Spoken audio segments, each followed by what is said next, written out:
cette année dans un contexte un peu particulier à plusieurs égards. Tout d'abord, cette pandémie que nous subissons maintenant depuis 1 an, et j'espère que nous reviendrons à un fonctionnement normal dans les plus brefs délais, mais bon, je ne suis pas rassuré pour l'instant. Et cette année particulièrement, nous avons aussi 2 anniversaires, les 10 ans de la mesure avec la qualification Qualibat et les 10 ans de Cinéol qui nous préoccupent nous directement. Donc un petit peu d'histoire, Cinéol a été donc fondé en 2020. On était principalement intervenant sur la mesure de la perméabilité à l'air des bâtiments. Est arrivée ensuite la qualification 87-21 et les réseaux de ventilation où Cinéol est resté bien évidemment actif et à votre écoute. Puis sont arrivées d'autres thématiques comme la 87-31 qui est plus récente, qui doit avoir à peu près 1 année maintenant sur la rénovation des logements, des maisons individuelles plus particulièrement, et où je pense on a tous une action à mener puisque, comme vous le savez, il y a une action qui est lancée par l'État sur la rénovation des logements. Enfin, aujourd'hui, une nouvelle activité qui a été annoncée pour la RE 2020, le contrôle des réseaux de ventilation à réception. Donc, une fois de plus, nous sommes actifs sur ce sujet. Et nous ne manquerons pas de vous tenir informés des évolutions et de l'avancée de cette thématique particulière qui vous concerne directement.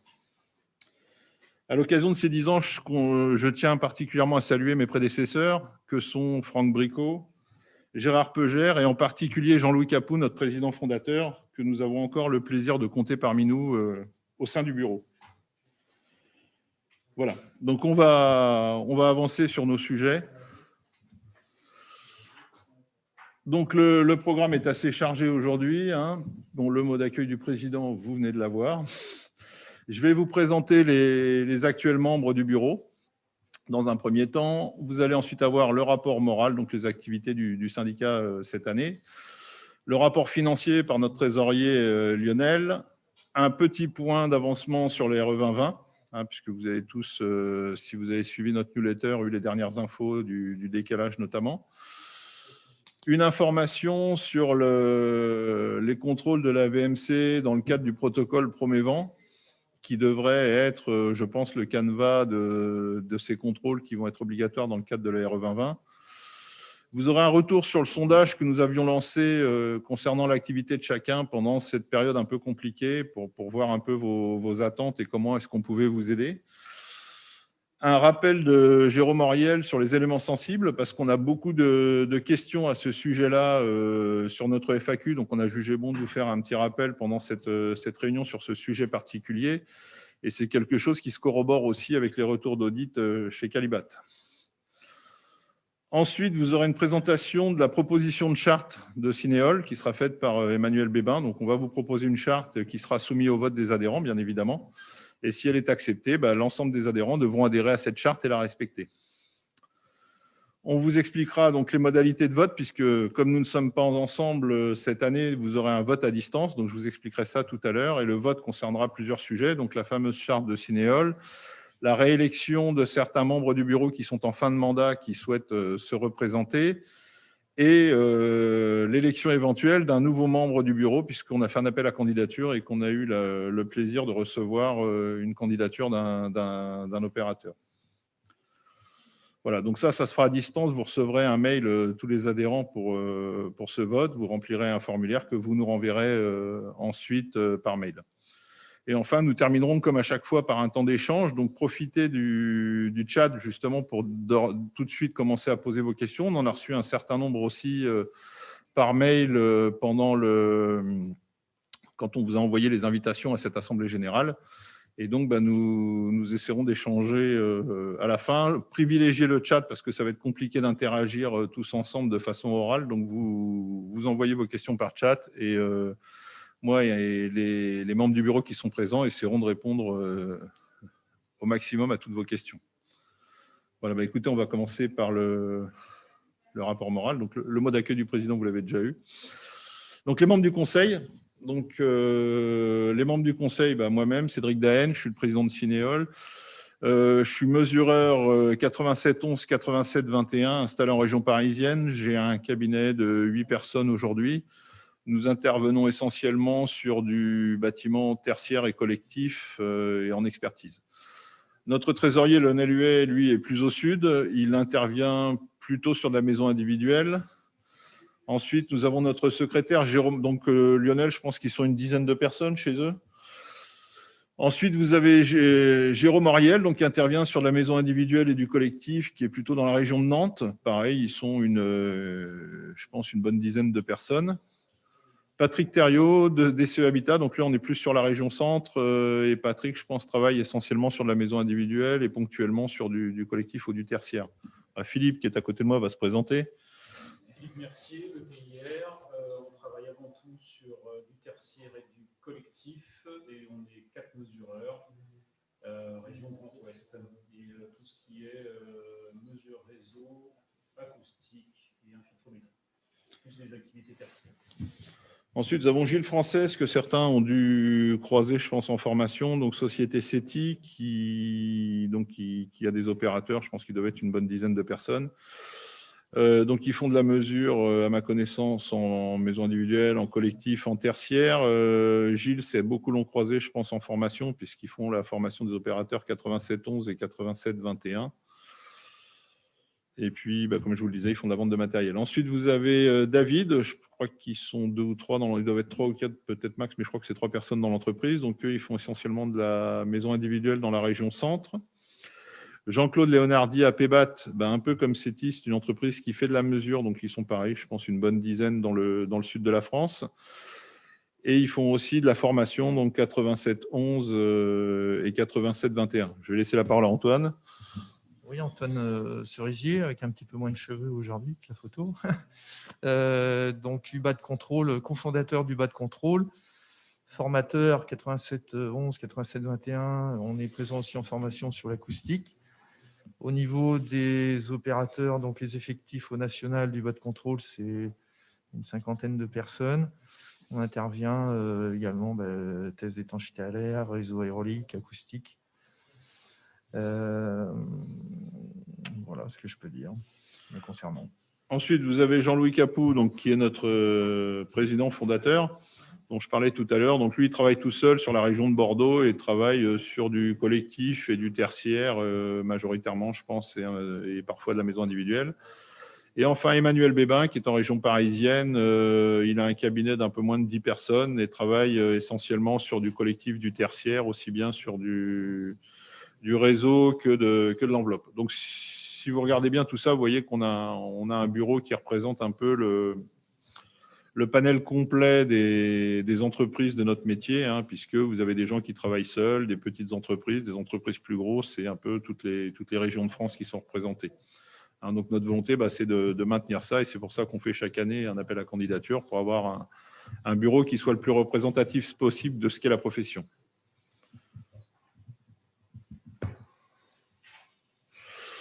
Donc, on a déroulé des tâches sur différentes thématiques au sein du conseil, puisqu'on intervient dans un nombre de commissions relativement important. Donc, le club Perméa, qui est l'instance qui s'occupe des tests d'étanchéité à l'air enveloppe, donc qui travaille sur la mise à jour des normes, les règles de mesure, etc.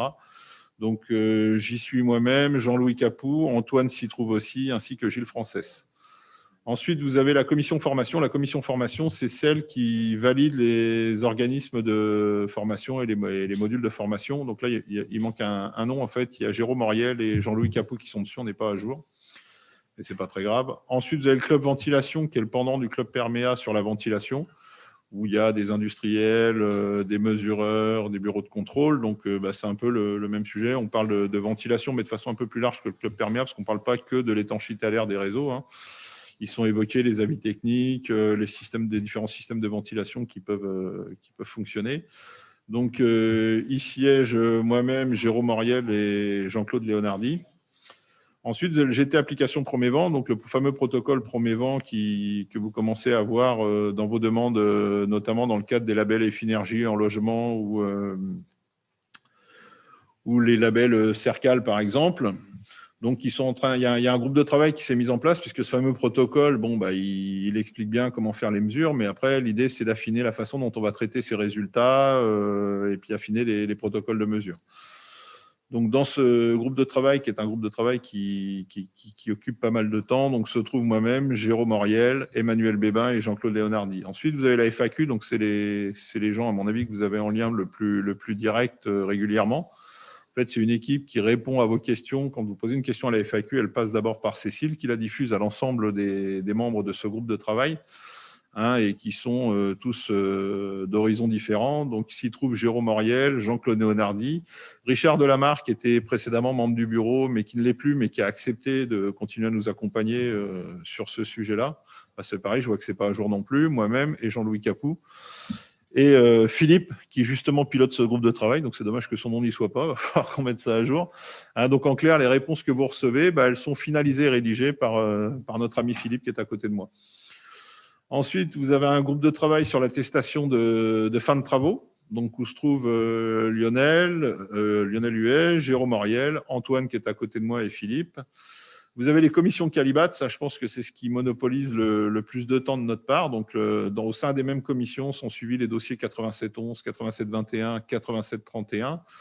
Et probablement, si une qualification est mise en place par Calibat, ce sera cette commission-là qui les pilotera pour ce qui est de la mesure, la mesure et le contrôle des réseaux à réception dans le cadre de la RE 2020. Donc qui siègent Lionel, Emmanuel, Gilles, Jérôme, Antoine et moi-même.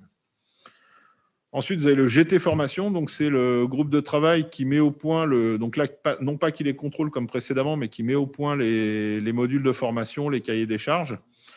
Donc s'y trouvent bien évidemment ceux qui sont en première ligne sur ces formations, donc Antoine Cerisier, Gilles Frances, Rémi Pellini, qui est l'associé de Jean-Claude Léonardi, qui s'occupe plus spécifiquement de la formation pour APBAT, moi-même et Jean-Louis Capou. Et enfin, on a un groupe de travail sur l'acoustique, parce que c'est une activité que beaucoup d'entre vous font. Donc, on a sur ces sujets-là Jean-Claude Léonardi, Gilles Frances, Philippe Mercier et Lionel. Donc ça, c'est la répartition des tâches au sein des membres du bureau. Et puis, ça peut vous permettre de savoir éventuellement, bon, c'est dommage, on ne peut pas se rencontrer aujourd'hui, mais vers qui vous orienter si vous avez une question particulière. Mais en général, quand vous posez une question à la FAQ, elle est systématiquement réorientée par les gens qui sont plus spécialistes et tout naturellement, c'est eux qui vont répondre sur les sujets sur lesquels ils sont les plus pertinents. Et enfin, la pièce maîtresse de notre syndicat, c'est Cécile, notre assistante, toujours fidèle au poste et réactive, qui est joignable tous les matins de la semaine. Et donc, c'est à elle que vous adressez vos demandes et qui les communique aux membres de la FAQ ou au bureau pour vous répondre et qui pilote les actions du syndicat.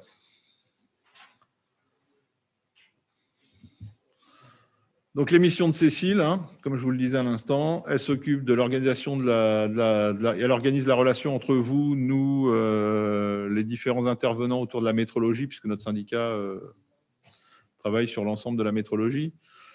Elle est à votre écoute, elle vous transmet les informations au travers des newsletters que vous recevez très régulièrement. Elle suit les communications, notamment par mail, et met à jour le site avec les réponses de la FAQ. Elle s'occupe des mailings, comme je vous le disais, et des actualités. Et ensuite, elle s'occupe aussi du développement de Cinéol et permet d'avoir une communication plutôt active. Voilà. Et donc, vous pouvez la contacter soit sur le téléphone du syndicat, donc le portable qui est indiqué là, le 06 30 97 41 24, ou c.martelin@cineol.org directement. Et elle vous répondra très rapidement, comme à chaque fois.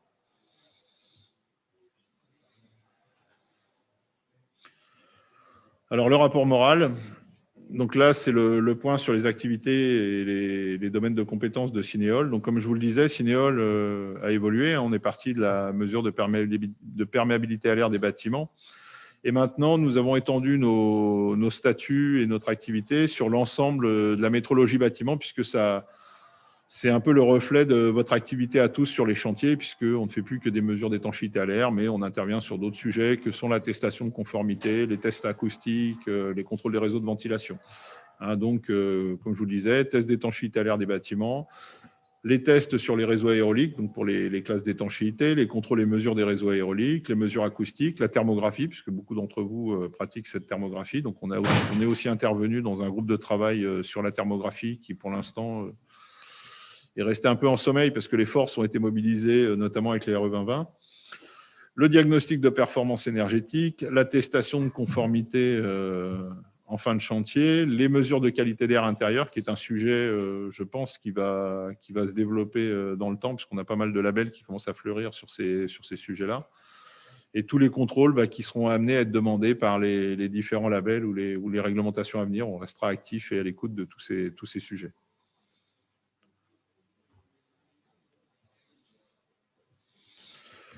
Donc, les différentes commissions et groupes de travail où Cinéol est présent, donc il y en a beaucoup, et c'est pour ça qu'on a besoin d'avoir une équipe étoffée au sein du bureau, parce qu'on est tous bénévoles dans cette action, on a tous nos activités par ailleurs, et puis on consacre une bonne partie de notre temps sur ces différentes commissions. Donc, on a les commissions Calibat 8711, 8721 et 8731, comme je vous le disais, le club Perméa sur la perméabilité à l'air, le club ventilation. Nous sommes aussi partie intégrante du groupe référentiel Effinergie. Donc, le groupe référentiel Effinergie, c'est le groupe qui fait les propositions techniques sur tout ce qui est référentiel technique des labels Effinergie, donc aussi bien en rénovation que dans le neuf, ce qui nous a permis notamment de faire une proposition sur les mesures de qualité d'air intérieur qui a été retenue par Effinergie dans le cadre de rénovation, dans des domaines particuliers de ventilation type naturel. On est aussi membre du conseil d'administration d'Effinergie, donc on a un droit de vote sur l'ensemble des décisions d'Effinergie. On a un siège à part entière. Nous sommes membres du GT Formation, du GT Étalonnage. Donc le GT Étalonnage, on travaille en ce moment notamment sur l'étalonnage des appareils de mesure de débit de ventilation. On est en train de mener une étude là-dessus qui n'est pas encore aboutie. On est dans la commission de validation des formations 8711 et 8721, comme je vous le disais. Le GT Application Promévent, donc, qui fait le calage et qui continue un travail relativement étoffé sur l'application de ce protocole. Nous sommes dans le groupe Reflet Promévent tertiaire, puisqu'en fait, il y a un projet de recherche en ce moment pour développer un protocole Promévent qui est lié au bâtiment tertiaire, puisque le Promévent aujourd'hui ne concerne que le logement. Nous sommes intervenus lors du GT du livre blanc sur la ventilation et nous en sommes contents puisque je pense que c'est ce qui a permis d'aboutir à cette obligation pour les RE 2020 de contrôle des réseaux de ventilation à réception. Nous sommes intervenus, comme je vous le disais, sur le GT thermographie, qui est un peu en stand-by pour le moment parce que les forces sont mobilisées sur la RE 2020 parce que tout n'est pas encore finalisé, tous les arbitrages ne sont pas complètement faits. Le GT mesure des bâtiments IGH, parce qu'il y a des problèmes particuliers sur ces bâtiments-là. Pareil, ça a été en sommeil parce que la personne qui pilotait ce groupe de travail a quitté son poste au sein de l'administration. Et du coup, c'est Cinéol qui va reprendre la main, notamment avec Antoine qui est à mes côtés, puisque c'est un sujet que nous avons évoqué récemment. L'acoustique, l'attestation de fin de travaux, où nous avons fait notamment un courrier au ministère pour demander à ce qu'elle soit étendue au niveau de la possibilité de la faire en collectif et en tertiaire à l'ensemble des gens qui étaient certifiés DPE, notamment avec mention. Et donc, justement, la commission DPE qui s'occupe de l'évolution du DPE, donc nous sommes restés à l'écoute et attentifs à toutes ces évolutions.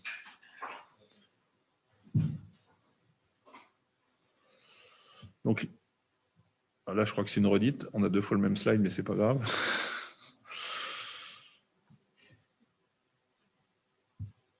Donc, les représentations de Cinéol, si vous avez besoin qu'on intervienne dans une commission auprès d'une administration pour défendre vos intérêts ou amener ce retour d'expérience terrain que nous avons. Donc, pour qu'on puisse intégrer ces groupes de travail, il faut faire une demande officielle à Cinéol pour ça.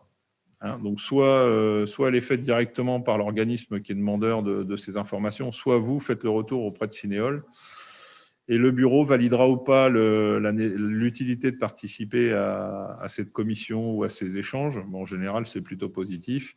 Et désignera son représentant sur ce sujet-là en essayant d'avoir la personne la plus pertinente qui soit par rapport au sujet en question. Et on désignera, si nécessaire, en fonction du nombre de commissions à faire, un suppléant. Donc pour ça, soit vous écrivez à Cécile sur son mail ou sur info@cineol.org. Les deux arriveront à Cécile ou à un membre du bureau si elle n'était pas disponible à ce moment-là. Donc, les actions que nous avons menées en 2020, donc nous sommes rentrés au groupe référentiel et Finergie et avons pu impulser un certain nombre d'actions et défendre la mesure sur l'évolution des labels. On a été élu au conseil d'administration, donc ces propositions qu'on a faites, on a pu les appuyer lors des votes et les défendre directement auprès du conseil d'administration et affirmer et voter avec notre voix sur ces sujets-là.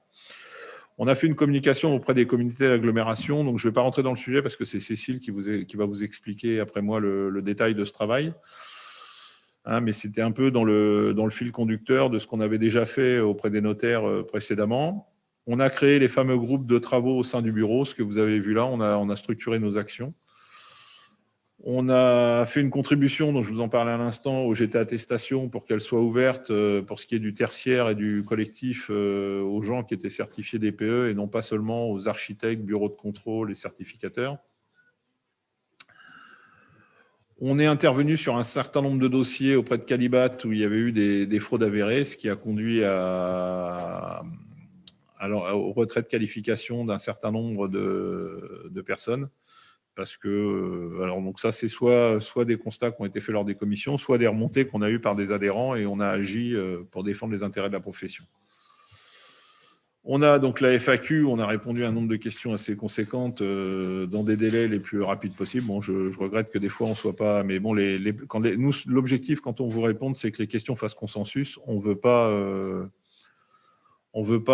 vous donner une réponse qui ne soit pas consensuelle et qui puisse être discutable. Donc, des fois, c'est pour ça que ça peut prendre un petit peu plus de temps sur certaines questions particulières. Et puis, on a envoyé des newsletters sur une moyenne d'une fois par mois et effectué des sondages.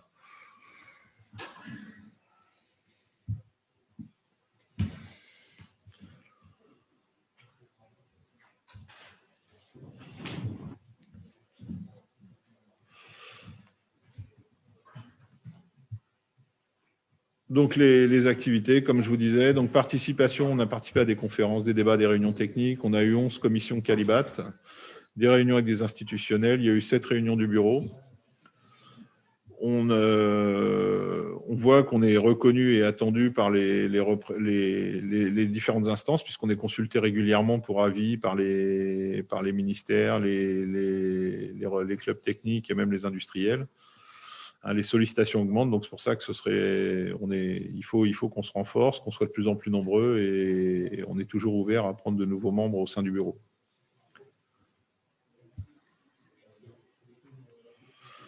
Donc, je vais laisser la parole à Cécile qui va vous présenter la campagne d'information auprès des communautés d'agglo et communautés de communes qu'elle a menée cette année avec succès. Merci Cédric. Bonjour à toutes et à tous. Je suis très heureuse d'être devant vous ce matin. L'idée, c'est que vous nous avez fait remonter des dysfonctionnements auprès des mairies et auprès des communautés de communes. Donc, au niveau du conseil, nous avons décidé de faire cette campagne d'information, de relance. Ça fait suite également à la campagne qu'on avait fait auprès des notaires l'année dernière. Donc, c'est la suite logique. Et donc, alors certains adhérents nous ont envoyé des adresses mail des communautés de communes et des adresses, voilà, pour nous aider à faire cette diffusion de masse de courriels. Et puis, ça a été un gros travail de recherche des mails de contact pour à peu près les 1000 communautés de communes et les 157 communautés d'agglomération du territoire. Cette campagne a été un succès puisque nous avons eu des retours positifs de certains organismes nous disant voilà, qu'ils nous remerciaient mais qu'ils appliquaient déjà. Et d'autres nous ont dit on vous remercie de nous informer parce que on n'était pas au courant. Donc voilà, ça a porté ses fruits. Vous pourrez voir, donc, il y a le détail de l'ensemble des mails qui ont été envoyés. Donc voilà, ça a été un énorme travail pour trouver en fait toutes les adresses mail et les contacts. Mais bon, voilà, on l'a fait avec succès et j'espère voilà, que vous allez avoir des retombées au niveau de votre secteur. Voilà. Je suis très contente d'être venue devant vous ce matin et voilà, on espère vous voir très prochainement en présentiel. Merci beaucoup, à bientôt.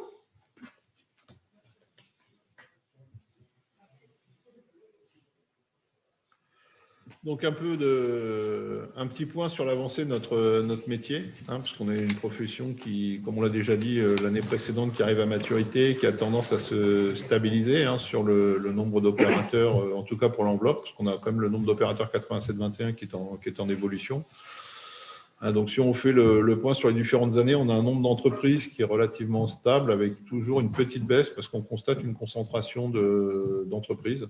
On a de plus en plus des entreprises qui sont soit rachetées, soit qui fusionnent, et puis quelques gens qui partent à la retraite, avec un nombre d'opérateurs qui reste somme toute assez stable, même si on a une petite baisse là sur cette année, mais qui est peut-être due en partie, je pense, au contexte sanitaire. La grosse évolution, je pense là, on peut avoir une montée en puissance, c'est sur la 87-21, où on a à ce jour, a priori, 120 opérateurs. Comme je vous disais, vous voyez, on a une petite baisse de 4,5% cette année, mais je pense que ça s'explique peut-être par rapport à cette crise sanitaire. L'évolution des adhérents de Cinéol, donc là, c'est pareil. On est sur une tranche, grosso modo, de 10%. On a une petite baisse. Bon, je sais que certains ont des difficultés aujourd'hui, mais encore une fois, on a besoin de votre soutien pour continuer d'avancer, surtout qu'il y a de gros enjeux en ce moment. Donc, le nombre d'adhérents a un petit peu baissé cette année, je le regrette. J'espère que ce sont des retards de cotisation et puis que vous allez nous maintenir votre confiance et puis que d'autres vont nous rejoindre. Voilà. Donc voilà, donc si vous regardez, on a la courbe alors on a des fois en nombre d'adhérents, on peut baisser certaines années, mais sans toutefois baisser au niveau de la représentativité en termes de mesureurs, comme je vous le disais, parce qu'on a eu pas mal de concentration d'entreprises qui ont été rachetées par des plus grosses. Voilà.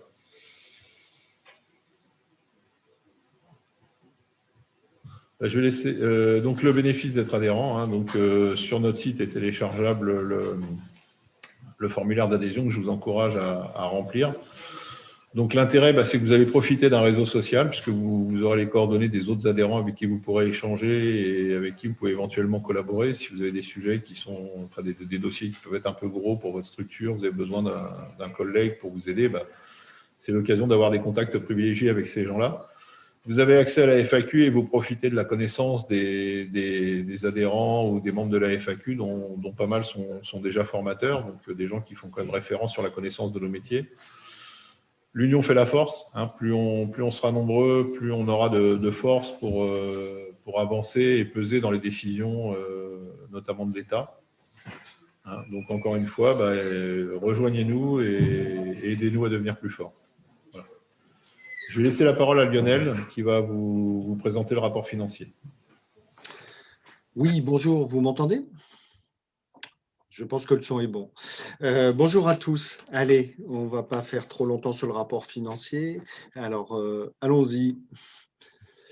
Donc, je vous redis chaque année les mêmes choses en préambule. Donc, et Cédric vous les a rappelées.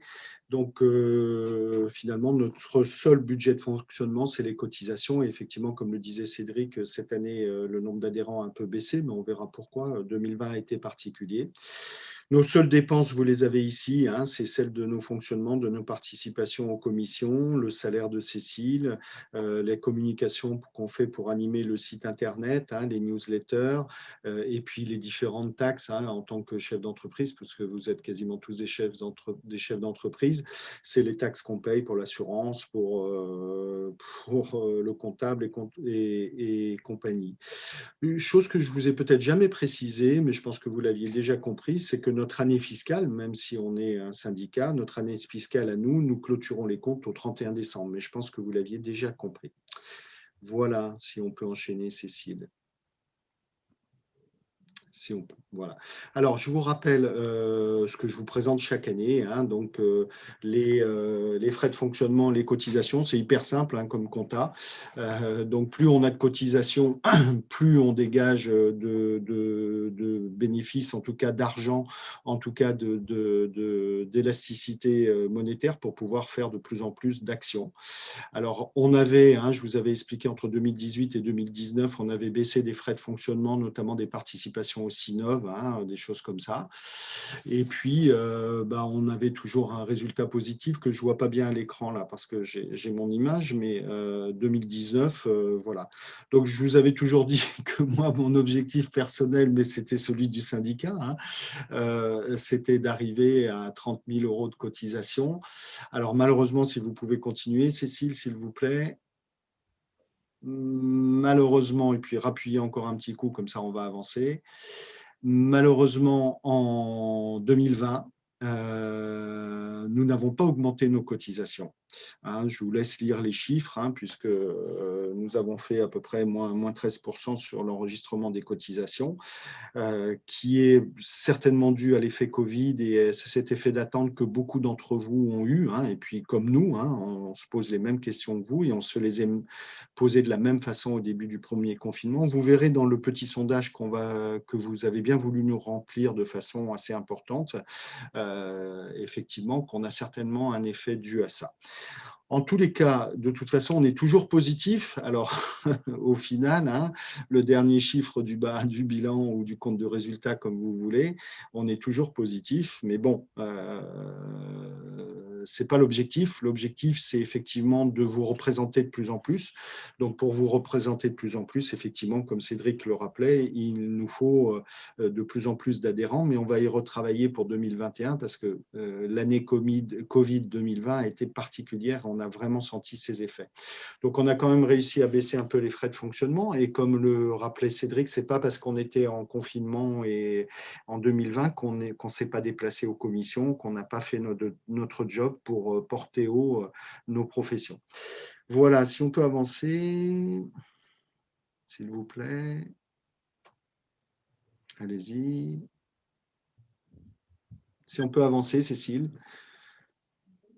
Voilà, donc vous avez bien compris que les principales charges de fonctionnement du syndicat, ce sont effectivement la rémunération de Cécile et tout le travail qu'elle fait et qui pour nous est très très important et pour vous aussi, puisque c'est quelqu'un que vous avez en permanence au téléphone et qui nous aide vraiment à mener toutes les actions et relayer effectivement tout ça auprès de vous.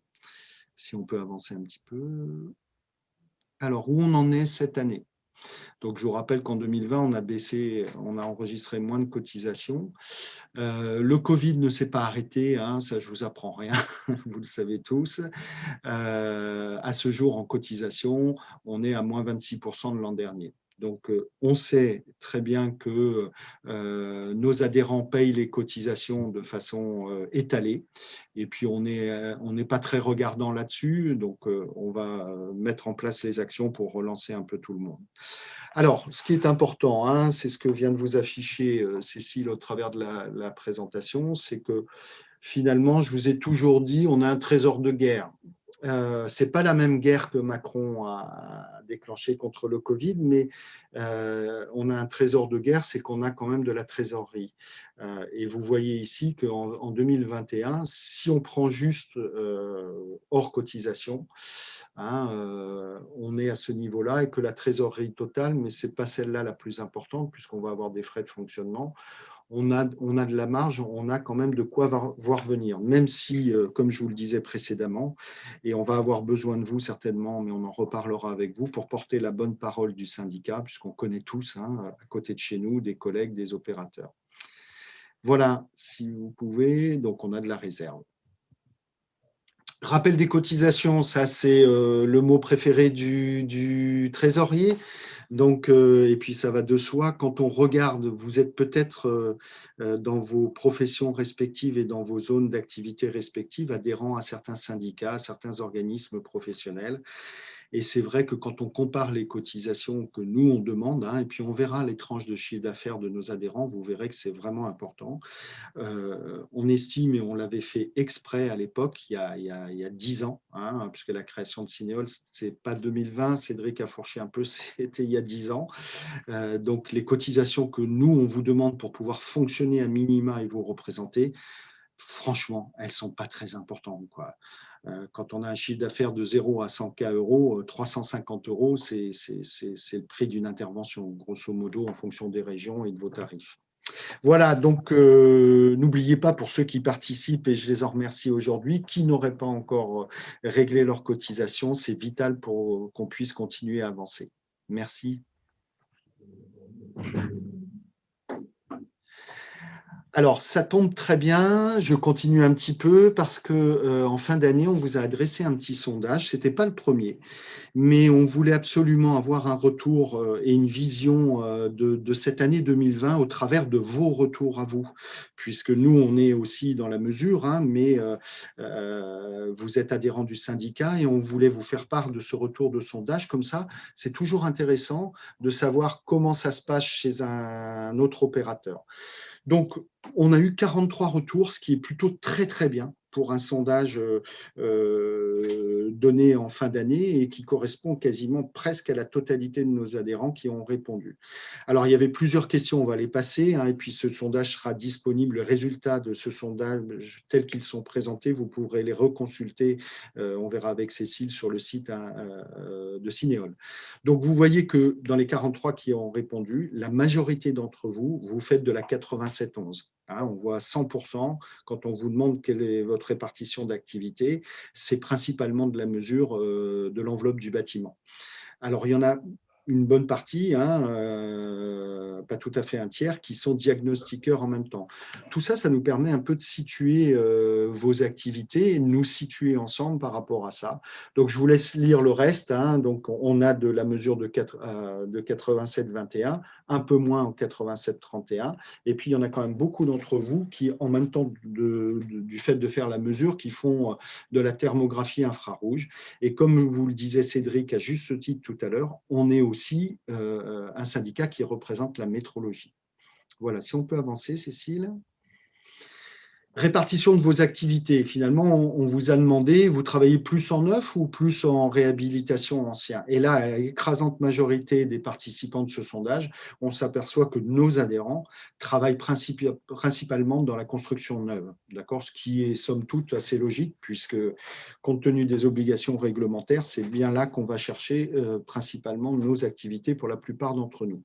Alors après, on vous a demandé, OK, d'accord, vous travaillez dans le neuf, mais que vous travaillez plutôt dans l'AMI, plutôt dans le collectif, plutôt dans le tertiaire bureau. Donc, effectivement, à l'écrasante majorité, vous intervenez dans la maison individuelle et puis dans le collectif. Hein, il y en a un peu moins de 11% qui font aussi du tertiaire du bureau. Donc voilà, là vous avez vraiment une photo hein, de la répartition de vos activités et des nôtres, puisqu'on a répondu aussi à ce sondage. Voilà, donc on travaille principalement dans le neuf et principalement dans le logement, c'est-à-dire individuel et collectif.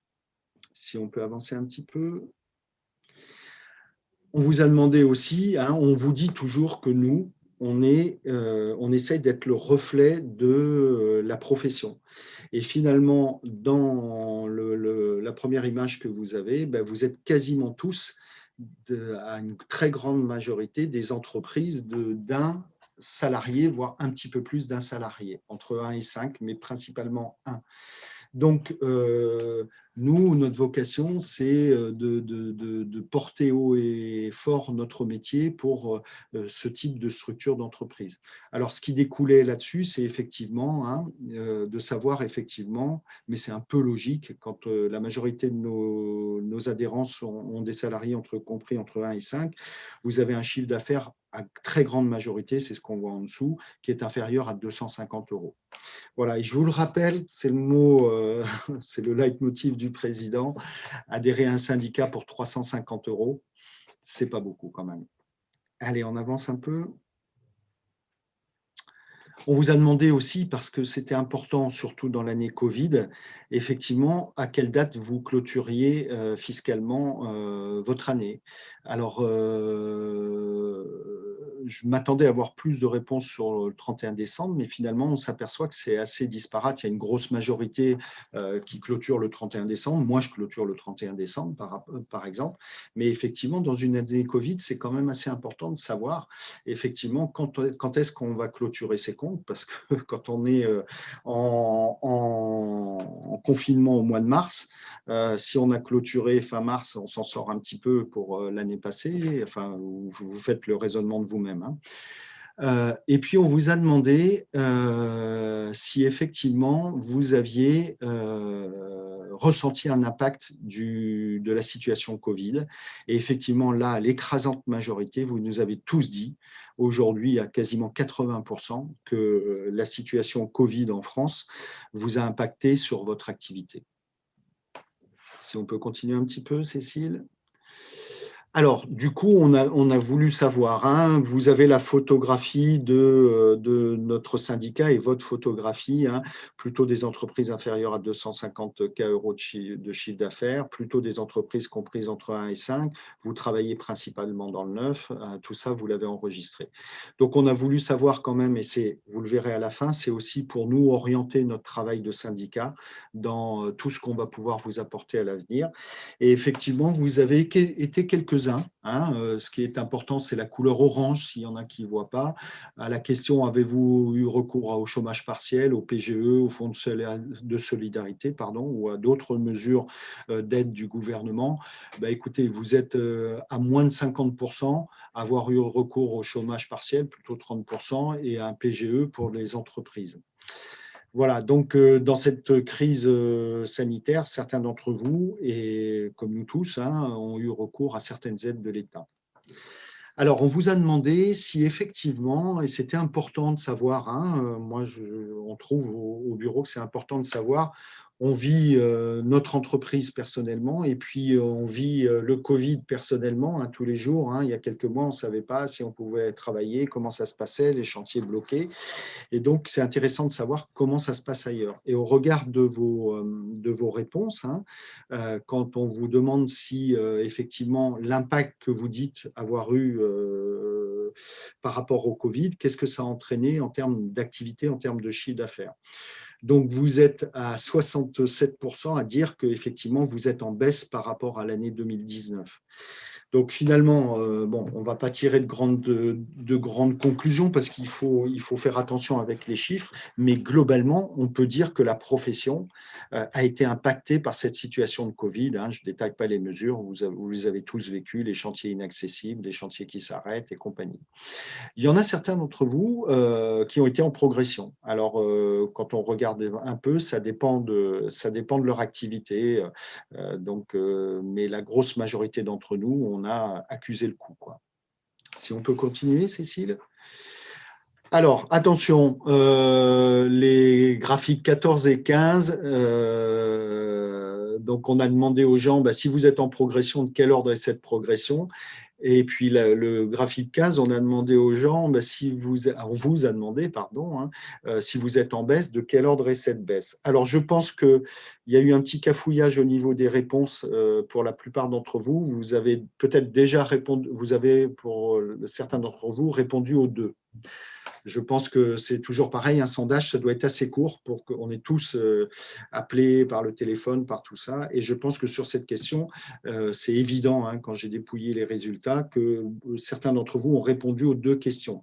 Donc, il n'est pas aussi pertinent, les résultats ne sont donc pas aussi pertinents et justes que les questions précédentes, puisque vous voyez que sur 43 réponses, on arrive à plus de 43 réponses sur la totalité des deux items. Donc, soit vous étiez en baisse, soit vous étiez en progression, mais au final, il y en a plus que 43 qui ont été en baisse et ou en progression. Mais ce qui ressort vraiment, c'est que si on prend la baisse dont on a vu tout à l'heure, que la majorité d'entre nous, puisque la baisse, elle se situe plutôt entre moins 1 et moins 10%, quoi. Alors, à la question, êtes-vous optimiste pour l'année à venir ? Parce que c'est toujours pareil, c'est comme on ressent un peu la température de votre morale et d'une autre, de notre morale. Donc, je vous laisse lire les résultats, c'est-à-dire que globalement, vous êtes optimiste à 37%. Il y a des sans-avis. Je pense que on est tous pareils, on a navigué un peu à vie, hein, au rythme des confinements, reconfinements, mesures de restriction, et puis au rythme de l'évolution de notre marché, puisqu'on a vu qu'à plus de 70%, on travaillait dans le neuf, donc et à l'impact que ça a eu sur ces marchés-là. Si on peut avancer. Alors, là-dedans, c'est par rapport à ce que vous savez aujourd'hui, puisque notre profession vit avec des mesures réglementaires, hein, et des décisions réglementaires, c'est clair.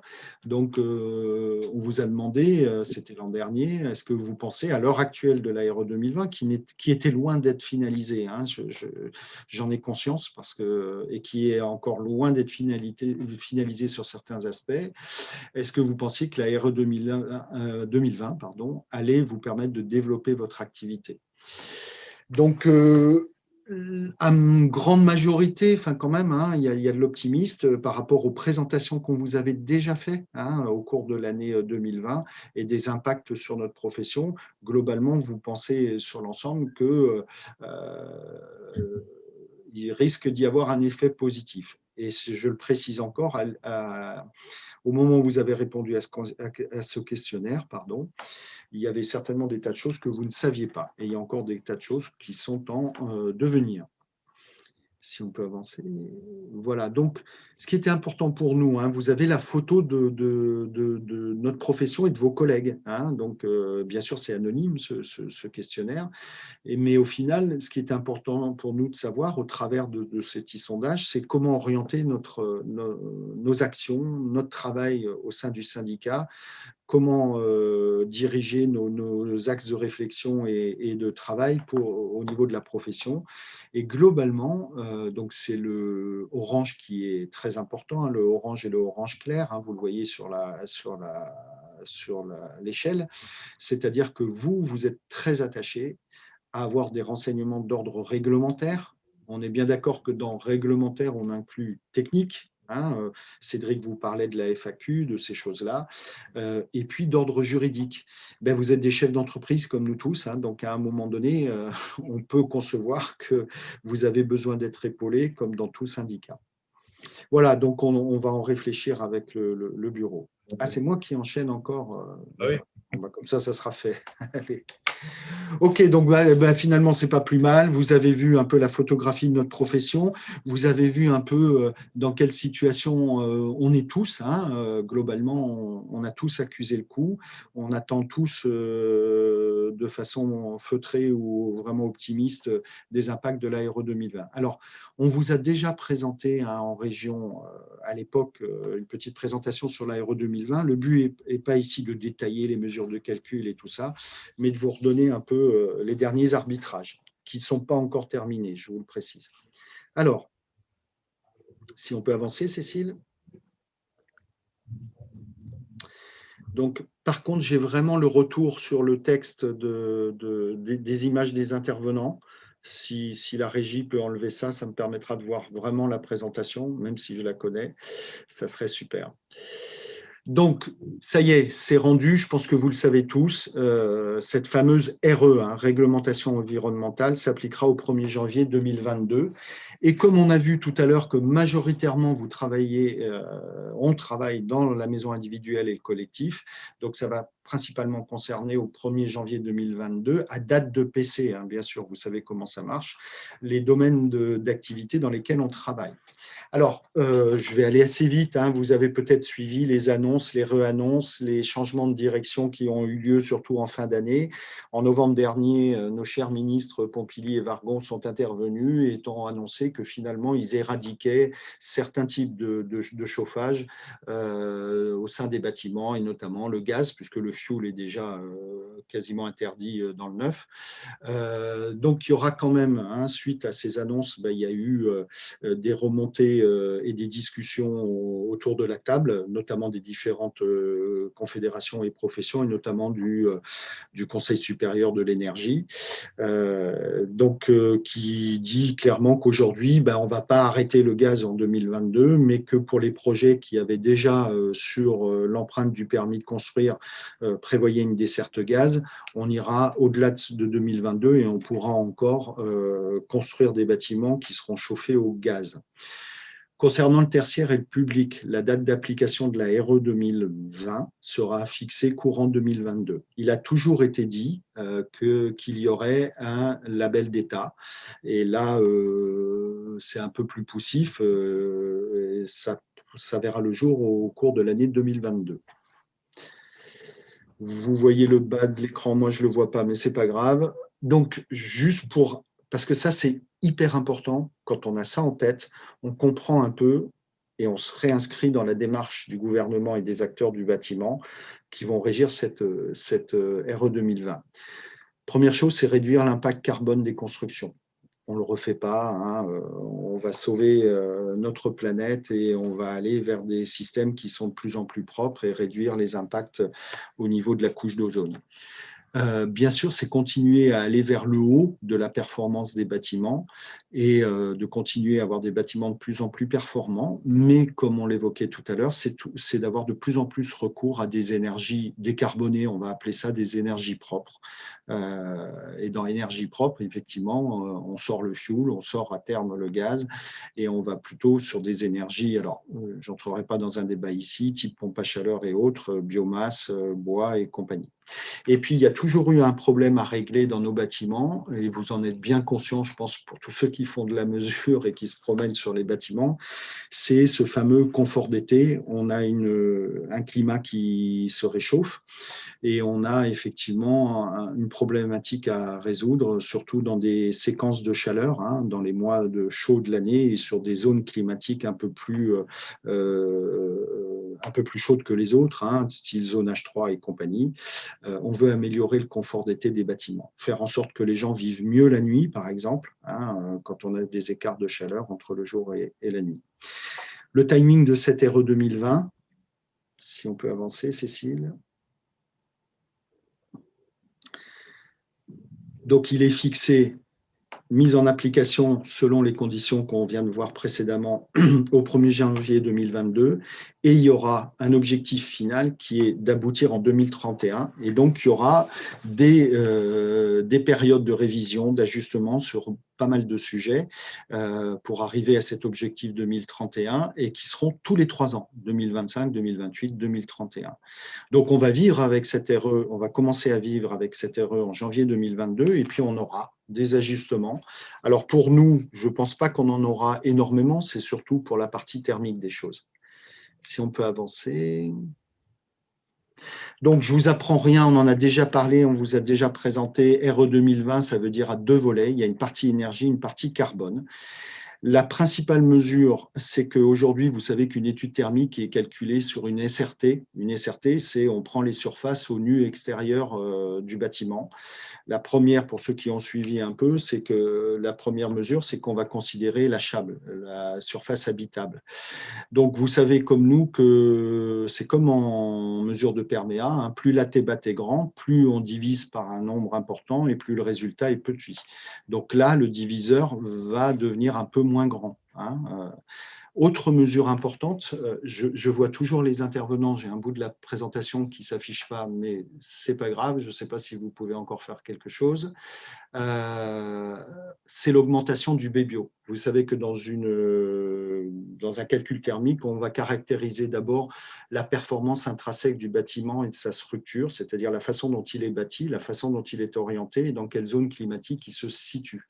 Ce coefficient B-bio, en fin de compte, ça caractérise la performance d'isolation du bâti vis-à-vis du froid comme du chaud, hein, parce qu'on parlait tout à l'heure de température d'été.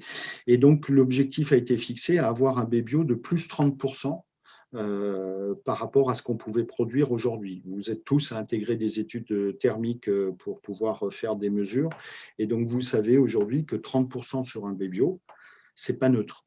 Et c'est une des propositions qui n'a pas encore été acceptée, hein, puisque dans les remontées des différents groupes de travail, tout le monde disait c'est un peu trop important. 30% de gains sur un B-bio, c'est énorme. Néanmoins, dans sa grande mansuétude, le gouvernement, le ministère, a prévu une modulation de ce gain BBio pour des petites surfaces. On sait que thermiquement, des petites surfaces, c'est un peu plus compliqué à traiter. Des petites surfaces en maison individuelle et des plus petites surfaces en collectif. Donc, pour des maisons de 70 mètres carrés et des collectifs de 500 mètres carrés.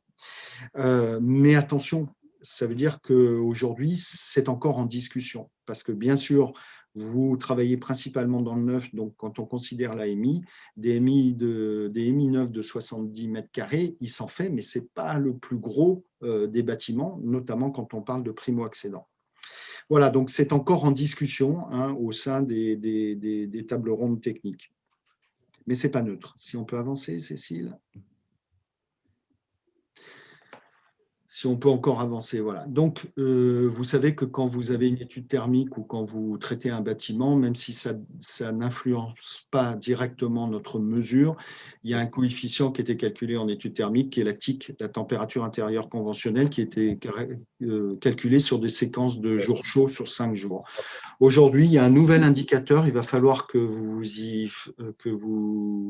l'appropriez, c'est la dièse, le degré d'inconfort. Alors, globalement, cette dièse, elle mesure le degré d'inconfort en heures entre des différences de température entre 26 et 28 degrés sur des séquences de plusieurs jours et notamment la nuit. Et globalement, demain, on va qualifier, enfin, vos clients constructeurs, promoteurs, tous ces gens-là, vont devoir réfléchir à la conception de leur bâtiment puisque vous voyez que cette échelle, elle va aller de 350 degrés heure à 1250 degrés heure. Si on est inférieur à 350 degrés heure, ça veut dire que le bâtiment dans sa conception, c'est-à-dire au niveau du BBio et au niveau de ses systèmes, puisque sera conforme. Puisque ce que j'ai oublié de vous préciser, c'est que la grande différence entre le calcul RT 2012 et le calcul RE 2020, c'est qu'on va intégrer les besoins de rafraîchissement du bâtiment. Aujourd'hui, quand vous aviez un bâtiment avec une pompe à chaleur, elle était au calcul toujours prise en chaud, en production de chaud. C'était le grand, on va dire le grand mensonge, non, mais une page posée de la RT 2012 sur ces aspects-là. Donc, si à la conception, le bâtiment est inférieur à 350 degrés heure, pas de problème. Entre 350 et 1250 degrés heure, on est dans un confort qui est tolérable. Donc, ça veut dire que certainement, vos clients vont devoir, vos constructeurs vont devoir faire des aménagements aussi bien sur la structure du bâtiment que sur les équipements. Alors, la structure du bâtiment, c'est aussi bien l'isolation, puisque plus on isole un bâtiment du froid, plus on isole un bâtiment du froid, plus on l'isole du chaud. Ça marche dans les deux sens. Si on n'arrive pas aux 1250 degrés heure, ce bâtiment sera déclaré non conforme et le maître d'ouvrage devra agir sur différents paramètres. Alors, ça peut être l'isolation, ça peut être la structure du bâtiment en général, ça peut être des brises baies, des brises soleil. En clair, on considère qu'à 1250 degrés heure, ça tape dur.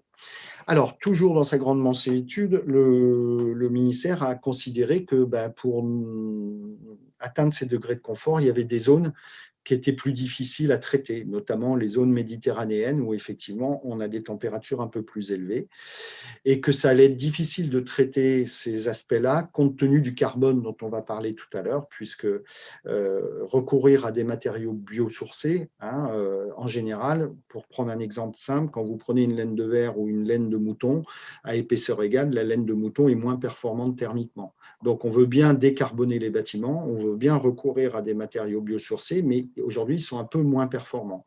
Donc, on aura une modulation qui n'est pas encore connue aujourd'hui sur les bâtiments en zone chaude, pour ceux qui travaillent un peu plus dans le sud ou dans des zones exposées.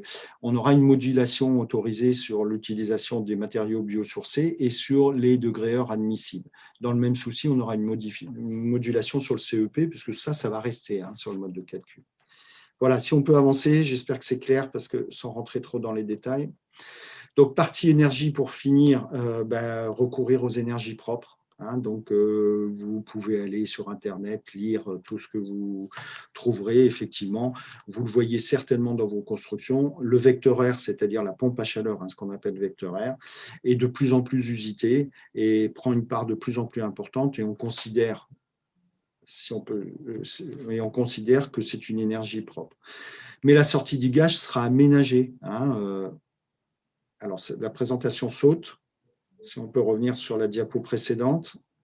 La sortie du gaz sera aménagée d'ici 2025 pour les collectifs, si on peut rester sur la diapositive. Voilà. Après, on va raisonner en kilogrammes de CO2 équivalent par mètre carré. Et pour la maison individuelle, c'est déjà fixé pour les 4 années à venir, jusqu'en 2031. Pour le collectif, ça va baisser. On donne une période d'adaptation au collectif, et notamment aussi pour les réseaux de chaleur. Voilà, là, vous pouvez avancer, Cécile. Je vais avancer parce que je suis peut-être un peu long. Partie ACV, donc analyse de cycle de vie, je vous en avais déjà parlé, vous savez, cette analyse de cycle de vie sur 50 ans. Ce qui a été retenu pour la RE 2020, c'est une analyse de cycle de vie dynamique et non pas statique. La différence, c'est qu'il y en a une qui prend les émanations de gaz à effet de serre dès le début de la construction, et l'autre qui prend en compte le fait que certains matériaux stockent le carbone. Et notamment, vous comprendrez pourquoi, à un moment donné, dans les annonces du gouvernement, il a été mis en avant le bois, en disant ce qu'on voudrait, c'est qu'en 2031, on construise tout en bois, parce que effectivement, au niveau de l'impact et du dégagement carbone, c'est ce qui va nous permettre d'arriver à l'objectif. Donc aujourd'hui, dans les études que vous aurez à mettre dans vos rapports, notamment les synthèses d'études, vous verrez des niveaux sur le carbone que je vous avais présenté il y a un petit moment, mais c'est arrêté. Donc on va raisonner aujourd'hui, une maison individuelle, elle ne devra pas dépasser 640 grammes de CO2 par mètre carré de surface de plancher, et le collectif, vous l'avez situé en bas à 740. Et à horizon 2031, c'est pour ça que je vous disais qu'il est très important de retenir ces échéances de 3 ans. Tout ça, ça va évoluer.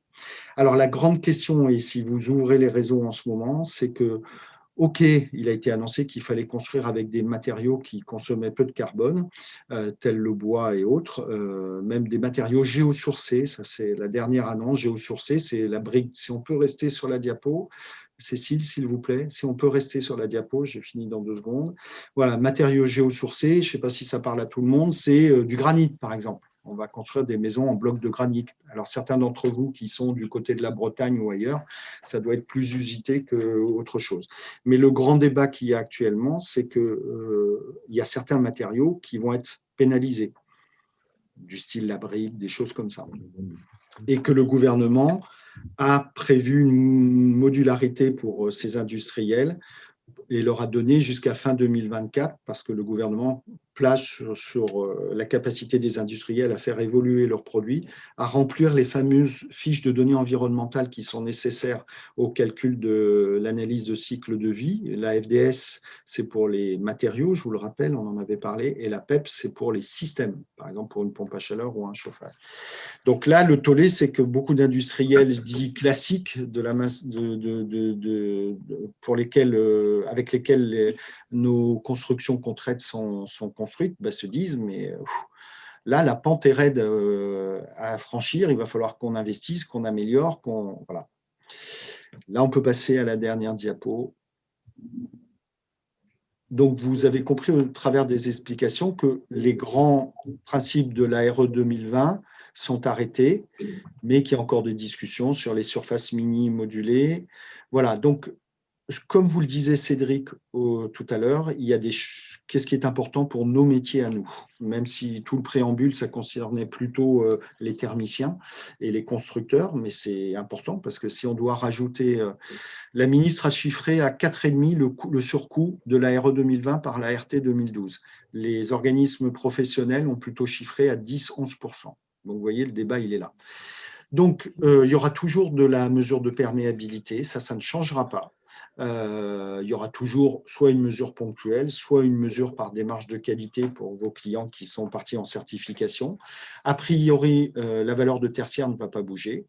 La valeur en émis non plus. On demandera toujours 0,6. Pour ceux qui entendaient toujours des débats à dire on va baisser à 0,4, 0,5. A priori, on aura peut-être la confirmation officielle cet après-midi dans les présentations de Calibat. Il y a quelque chose qui est envisagé, alors prenez tout ça entre guillemets, il y a quelque chose qui est envisagé sur le niveau de Q4 PSurf dans le collectif, qui pourrait être descendu à 0,8. Pourquoi ? Parce qu'on s'aperçoit aujourd'hui que la majorité des gros collectifs sont construits avec des structures béton banché, des choses comme ça, et qu'on a des moyennes de mesure, mais ça sera peut-être expliqué cet après-midi, qui sont assez basses. Alors, On vous l'avait annoncé la dernière fois, Cédric vous l'a reconfirmé en préambule. Pour nous, ce qu'il va y avoir de nouveau, pour nous mesureurs, hein, bien sûr, c'est qu'effectivement, il va y avoir une obligation de prouver que les systèmes de ventilation, de VMC, que ce soit dans l'AMI, comme vous travaillez beaucoup dans l'AMI, mais ailleurs aussi, sont efficaces. Et à moyen de le prouver en finalité, parce qu'il y a des mesures de dimensionnement de réseau qui existent depuis 1 an et demi, mais ça va être de mesurer les réseaux et de mesurer la pression aux bouches. Donc, on en avait déjà parlé la dernière fois. Préparez-vous à ça parce que ça va être la nouvelle prestation. A priori, hein, sous réserve, hein, mais normalement, ça devrait être acté et j'espère que Jocelyne, cet après-midi, en parlera. Donc, ça, normalement, ça devrait être un gain d'activité pour nous, puisque lorsqu'on vient faire un test, on fera encore en plus, sous réserve que la maison est sous électricité ou que vous ayez les moyens de l'alimenter et que vous êtes qualifié pour le faire, ça sera une activité supplémentaire. Autre question, et ça ressort au travers des questions que vous avez posées. On vit tous, et moi le premier, hein, mais la plupart d'entre vous, on fait aussi de l'attestation de conformité de fin de chantier, enfin de l'attestation thermique de fin de chantier. Aujourd'hui, c'est un peu le flou. On ne sait pas ce qui va se passer là-dessus. C'est en discussion parce que vous avez bien compris qu'il y aura toujours la partie énergie et donc structure de la maison sur laquelle nous, on se prononçait, hein, puisque dès qu'on est certifié en performance énergétique, c'est-à-dire DPE, on peut faire cette attestation. Et comme le disait Cédric, on milite pour que quand on a la mention, on puisse la faire en collectif. On ne sait pas comment ça va se passer aujourd'hui. Ce qu'on sait aujourd'hui, c'est que dans la loi Elan, il y avait un projet, mais qui ne va pas nous impacter, nous, en tant que mesureurs, qui était de simplifier les démarches au niveau du PC. Donc, on ne sait pas si l'attestation BBio va toujours exister. Par contre, on espère que l'attestation en fin de chantier va toujours exister. Et quid de cette attestation? Comment on va pouvoir se prononcer sur le carbone? Parce que ce n'est pas évident, on ne va pas faire des carottages dans les murs. Et ça, tout ça, c'est encore en discussion. Voilà, il y a eu des questions sur le DPE et je vais en finir là. Le DPE, il faut qu'on étudie un peu les textes et les arrêtés qui vont être publiés pour pouvoir vous faire un retour très rapidement sur ce que ça va changer en termes de mode de calcul, mais vous l'avez déjà vu, hein, on va considérer d'autres usages, un peu comme se rapprocher des 5 usages qu'il y avait dans une étude thermique en RT 2012. Et donc, on va éplucher tous ces textes pour voir aussi au niveau de réalisation du DPE, techniquement, comment ça va se passer. Au niveau formation, ce que ça va engendrer pour nous, hein, parce qu'on fait du DPE, moi j'en fais. Hein, donc, voilà. Donc, on reviendra vers vous très vite. Voilà, excusez-moi, j'ai été un petit peu long. Ça méritait qu'on s'y attarde un peu, mais on est dessus. Et dès qu'on aura des nouvelles, on va soit au travers d'une newsletter, ou soit au travers d'une présentation, vous tenir au courant. Merci. Je vais laisser la parole à Jérôme Moriel, notre secrétaire, qui va vous parler du protocole Promévent dans un premier temps, qui est le protocole de contrôle des réseaux de ventilation, dont je pense se rapprochera probablement les contrôles à réception de l'AR 2020, dans lequel il est très actif puisqu'il participe au groupe de travail qui le concerne. Et ensuite, qui vous fera un retour aussi sur le conditionnement et les éléments sensibles pour la mesure de perméabilité à l'air, suite à pas mal de retours que nous avons eus, notamment dans la FAQ. Donc, je laisse la parole à Jérôme. Eh bien, écoutez, bonjour à tous. Je suis ravi de voir qu'on a un certain nombre de connectés. Donc, écoutez, c'est parfait, on s'en satisfait en tout cas. J'ai aussi félicité Lionel, il nous a fait un joli marathon, un bel enchaînement sur ces différentes présentations. Ce n'est pas toujours chose facile. Et puis, je ferai quelques petits remerciements avant d'évoquer les différents sujets qu'on doit évoquer. Je voulais remercier déjà Cécile, hein, parce que avec Cécile, dans le rôle de secrétaire à mon niveau, on a un échange assez régulier pour vous apporter le meilleur service et répondre à vos interrogations. Je vais aussi également remercier l'ensemble des membres du bureau qui sont aujourd'hui impliqués, vous l'avez vu, dans un certain nombre de groupes de travail et pour lesquels forcément nous sommes bien représentés. Et comme l'a souligné Cédric, ça me semble extrêmement important aujourd'hui, entendu et j'espère aussi écouté sur les remontées du terrain, les difficultés et les différents points qui défendent et qui valorisent notre métier. Et puis vous remerciez, vous tous également, en tant qu'adhérents du syndicat, Et je vous invite, en tant qu'adhérent aujourd'hui aussi, à faire participer et à partager notre expérience qu'on vous restitue auprès de confrères, d'opérateurs que vous pouvez côtoyer au quotidien et qui seraient notamment non adhérents aujourd'hui et qui pourraient nous rejoindre. Les forces vives sont importantes. Vous l'avez compris, Cédric l'a souligné. Aujourd'hui, nos implications au quotidien font que nous avons aussi notre part de travail qui fait que nous sommes au maximum disponibles pour le syndicat, mais nous avons besoin aussi de renforcer l'équipe. Voilà, c'était un petit mot d'introduction. Je voulais donc évoquer en effet le sujet de la ventilation. Vous l'avez compris, Lionel l'a un petit peu souligné. Il y a des choses qui bougent pas mal. Donc, vous avez à l'écran un petit historique. On ne va pas reprendre date par date, mais ça vous donne à la lecture un petit aperçu des différentes avancées et de la mise en place. Je reviendrai sur des dates importantes, notamment sur septembre 2020, où le groupe restreint concernant les systèmes de ventilation dans le cadre de l'intégration à la RE 2020 a été mis en place. Donc, où Cinéol, bien entendu, est représenté.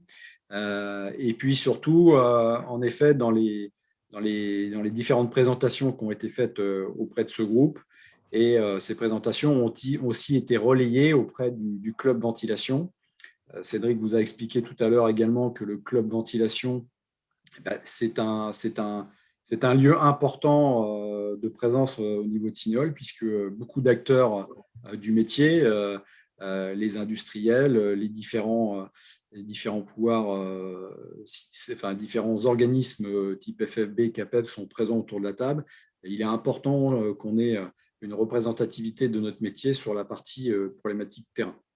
Et puis la dernière annonce en date, qui date de quelques jours, du 18 février, pour lequel l'annonce de l'application de la RE 2020 avec un report sur le 1er janvier 2022, dans lequel devrait être confirmé dans les prétextes, du moins c'est le cas, du sujet de la ventilation et des points de contrôle. Je veux bien, Cécile, qu'on passe à la diapo suivante. Donc, on va évoquer 4 points.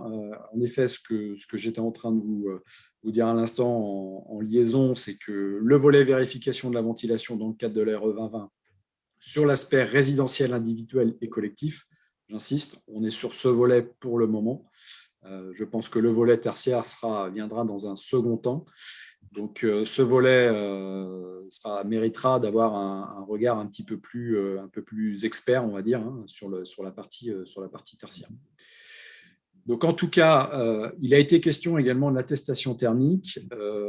Dans les textes initiaux, nous avions vu apparaître la sensibilisation de dire que dans l'attestation thermique et dans sa révision, probablement qu'un volet serait ouvert vis-à-vis du contrôle de la ventilation. Donc ça, c'est à prendre bien entendu au conditionnel.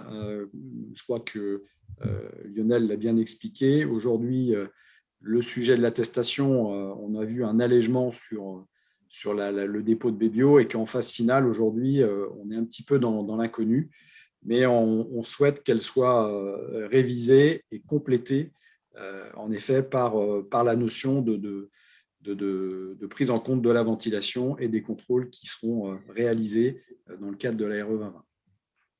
Donc, le groupe de travail aujourd'hui, alors restez sur la précédente, Cécile, le groupe de travail aujourd'hui, groupe restreint sur la ventilation.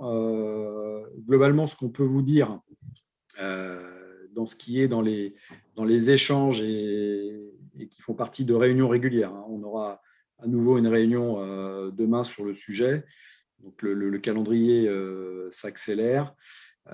Nous serons probablement sur une base de vérification visuelle et fonctionnelle des systèmes de ventilation qui serait donc basée sur la base du protocole Promévent que vous connaissez déjà, puisque pour certains, vous l'avez probablement déjà utilisé dans le cadre de labels, de labels Finergie notamment.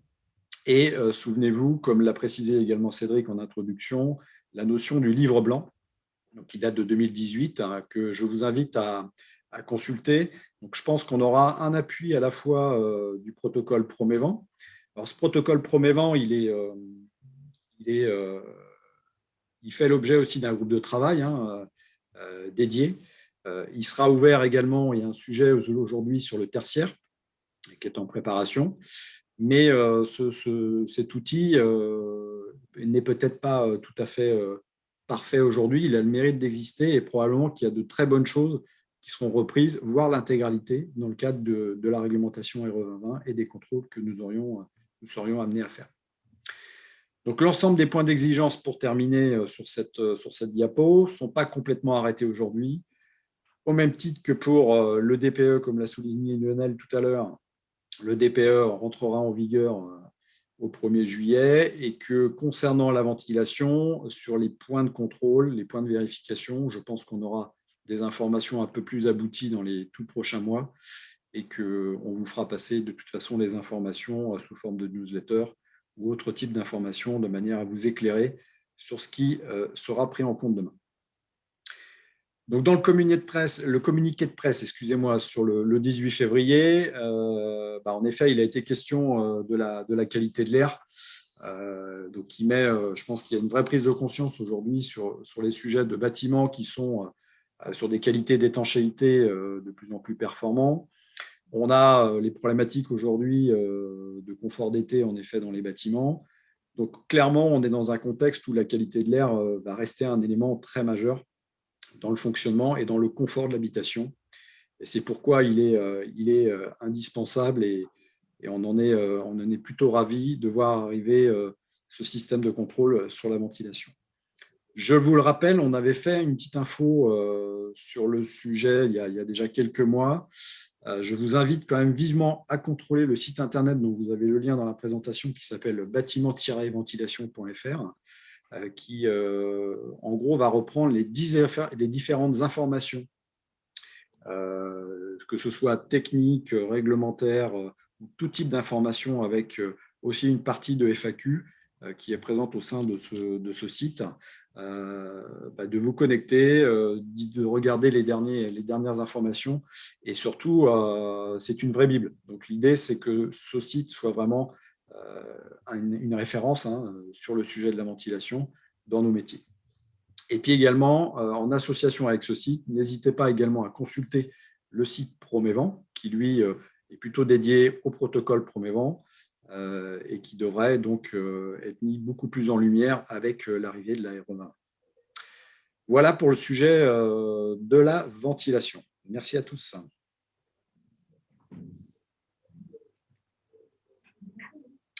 Alors, on va enchaîner. Du coup, je voulais faire un petit… on a souhaité, parce que c'est vrai qu'on a… Vous l'avez vu et vous l'utilisez peut-être au quotidien, le fameux FAQ. Donc, on est un certain nombre au sein du bureau à répondre à vos interrogations. On a eu plusieurs remontées de terrain sur des interrogations concernant les éléments sensibles. On va revenir sur ce point. Cécile, si vous pouviez passer à la diapo suivante. Voilà. Donc, l'idée, ce n'est pas de relire ensemble la norme, mais je vous ai fait quelques extraits qui vous permettront d'y référer simplement.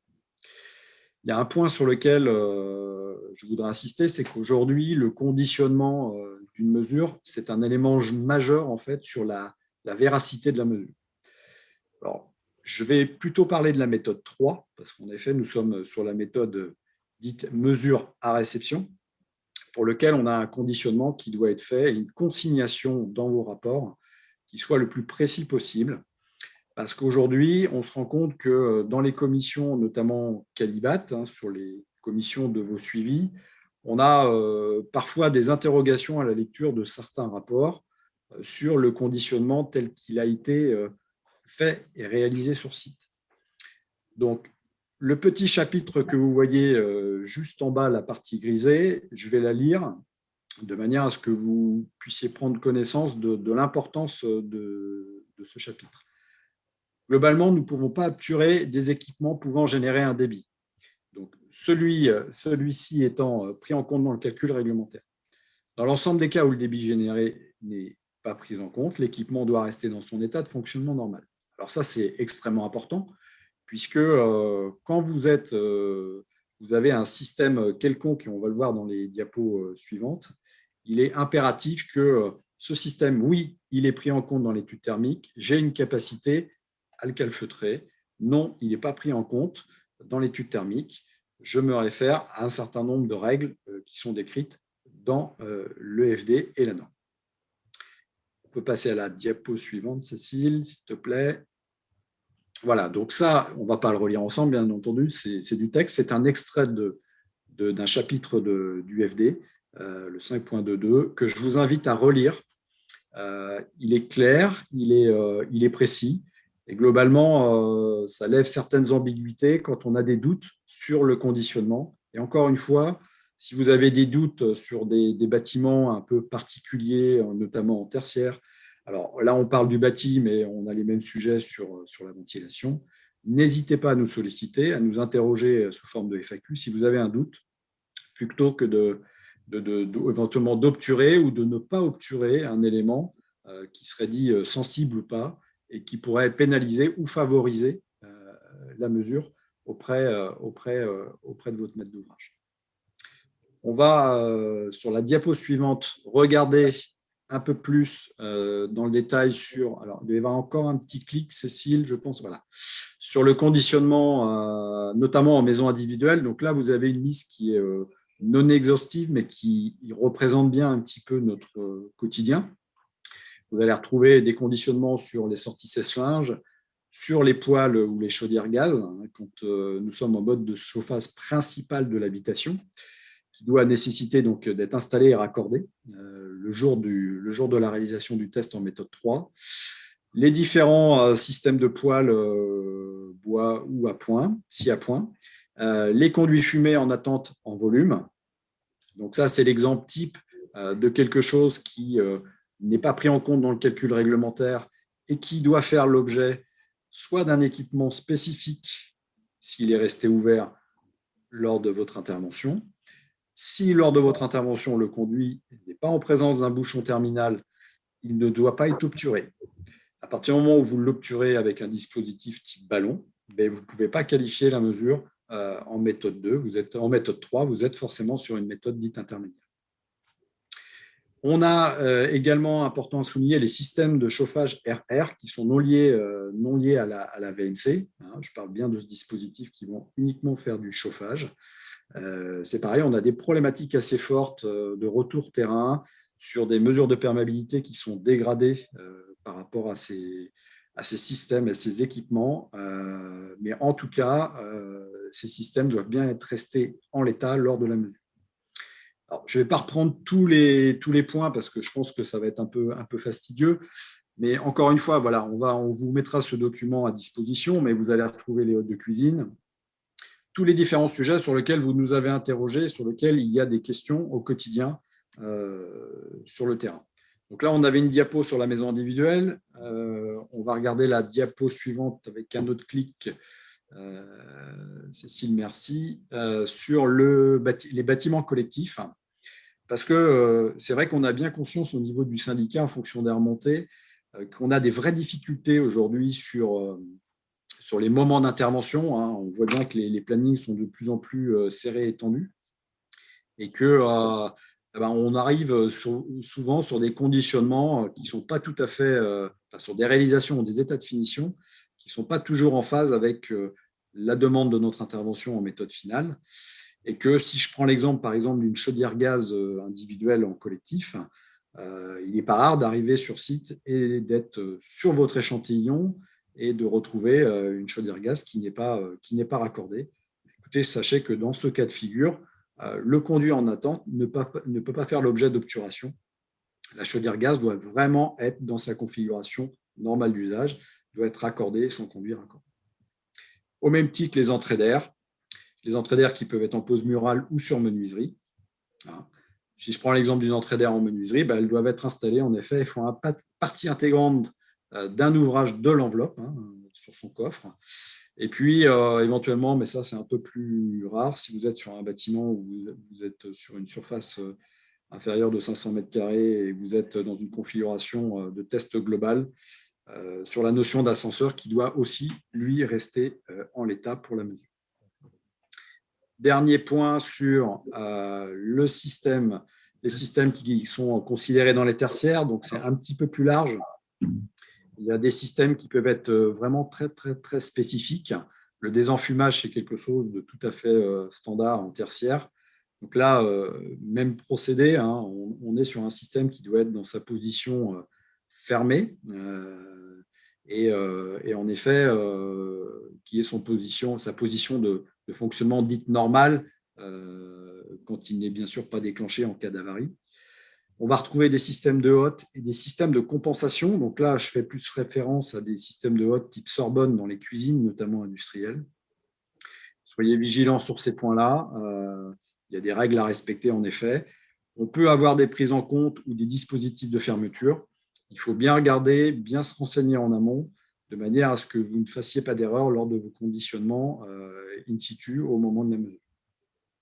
Les systèmes de compensation qu'on retrouve aussi, qui sont des systèmes de ventilation, notamment dans des laveries ou des dispositifs de ce type, qui vont aussi faire l'objet d'une attention particulière sur le conditionnement. Les systèmes de traitement d'air, qui ne sont pas liés aussi à la ventilation et pour lesquels ils doivent se trouver dans un mode de fonctionnement normal. Donc, vous l'avez compris, on retrouve un certain nombre d'éléments. Juste pour faire un petit parallèle, là, alors ça concerne, je dirais, un peu plus la maison individuelle.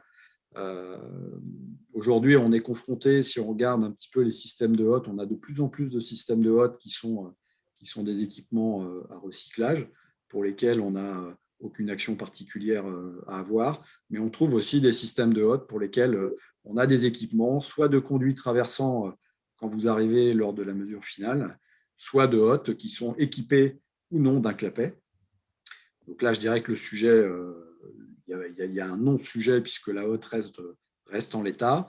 Et dans le cas où vous êtes dans une configuration avec un conduit traversant, écoutez, là, on est dans un cas de figure clair. Soit on doit avoir un équipement d'un clapet ou d'un système de bouchon, mais ce n'est pas à l'opérateur de traiter ce point en obturant avec un melon.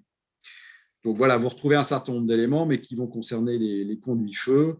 Et en bas, vous avez quelques images. En effet, on rappelle dans tous les cas qu'un dispositif de ruban par vapeur ne peut être considéré comme un élément, un dispositif de fermeture, puisqu'il n'est pas périn dans le temps, et qu'aujourd'hui, on doit être plutôt en présence d'un système d'obturation périn. Alors, dans tout ça, avec tous ces éléments, en effet, on a forcément une responsabilité à un moment donné du mesureur. On rappelle que chaque opérateur est bien sûr indépendant vis-à-vis de la maîtrise d'ouvrage et de la maîtrise d'œuvre. Et aujourd'hui, vous avez une reconnaissance par l'intermédiaire de Calibat de vos autorisations. Donc, bien sûr que l'opérateur est responsable de ses propres mesures et que le conditionnement, la présence des éléments sensibles et le respect de ces règles et la bonne consignation dans vos rapports est extrêmement important pour vous, pour le maître d'ouvrage, pour, en cas de litige sur l'opération, de se dire demain, un nouvel opérateur, dans le cas d'une expertise ou autre, pourrait être amené à générer un nouveau test d'étanchéité à l'air pour X raisons. Il a besoin, au regard du test initial, du rapport initial, d'avoir une connaissance et une lecture claire de ce qui a été fait pendant la mesure. Ça, c'est extrêmement, extrêmement important. Et surtout, la complétude, je coupe Jérôme 2 secondes, la complétude de ce que vous aurez indiqué dans votre rapport vous permettra de vous défendre. Parce que ce que vous n'aurez pas écrit, vous ne pourrez pas l'affirmer après. Exactement. Donc, ce que précise Cédric également, c'est qu'on peut faire des erreurs. L'important, c'est que vous ayez consigné la manière dont vous l'avez réalisé. On peut faire une erreur, on peut boucher quelque chose qu'on aurait estimé obturable. Et je pense que c'est très important de le consigner et ça permet surtout d'avoir une lecture claire du document. Et comme dit Cédric, d'argumenter et de vous défendre. Là où c'est compliqué, c'est quand clairement à la lecture d'un rapport, on est vraiment dans le doute parce qu'on est en manque de repères sur ce qui a été réalisé in situ. Ça, c'est extrêmement important. Je viens, Cécile, la diapo suivante. Alors, un autre clic, je pensais qu'il n'y avait pas d'animation, mais il y a une légère animation. Voilà. Donc, la responsabilité du mesureur, donc on en a un tout petit peu parlé tout à l'heure. Donc, il y a le passage, bien entendu, en commission. On a, dans certains cas, détecté des mesures qui sont, à notre sens, qui pourraient être fausses. au regard de ce qu'on peut retrouver dans les différents documents. Et dans ce cas-là, c'est quand même bien clairement à l'opérateur de prévenir son donneur d'ordre dans le cas d'une conformité ou d'une remise en cause de la mesure.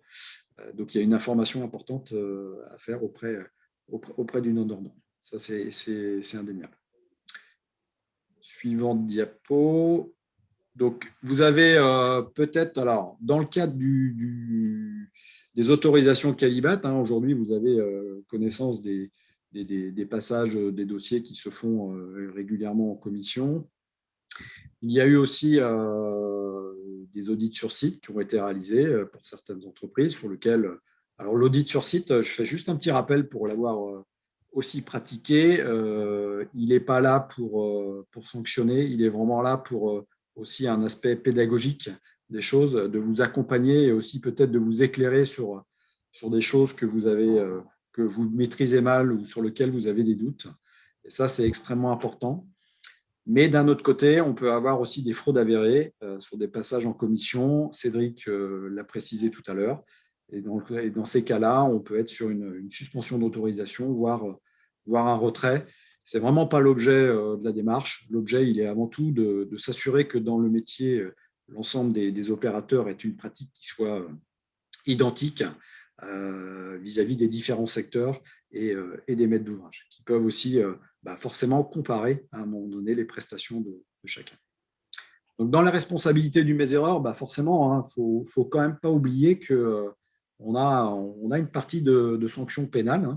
En effet, on est vraiment dans le constat de la violation de la prescription légale réglementaire. Donc, ça implique une intention coupable, donc c'est l'article 123-3 du Code pénal, et que sans disposition contraire, les délits sont présumés intentionnels tout simplement, et donc chacun doit en avoir pleinement connaissance, et je pense que c'est extrêmement important de rappeler ce point, parce que les organismes de contrôle, je pense notamment au CEREMA, les gens qui feraient des contrôles CRC sur ouvrage, en cas de litige et de doute, on rentre dans des procédures qui sont en fait des procédures judiciaires, puisqu'on est sur de la procédure judiciaire rattachée au bâtiment et tout simplement au code de la construction. Donc, la responsabilité toujours, le test d'étanchéité, qui répond forcément à une exigence réglementaire. C'est bien pour ça qu'on a souhaité aussi rappeler cette notion de responsabilité.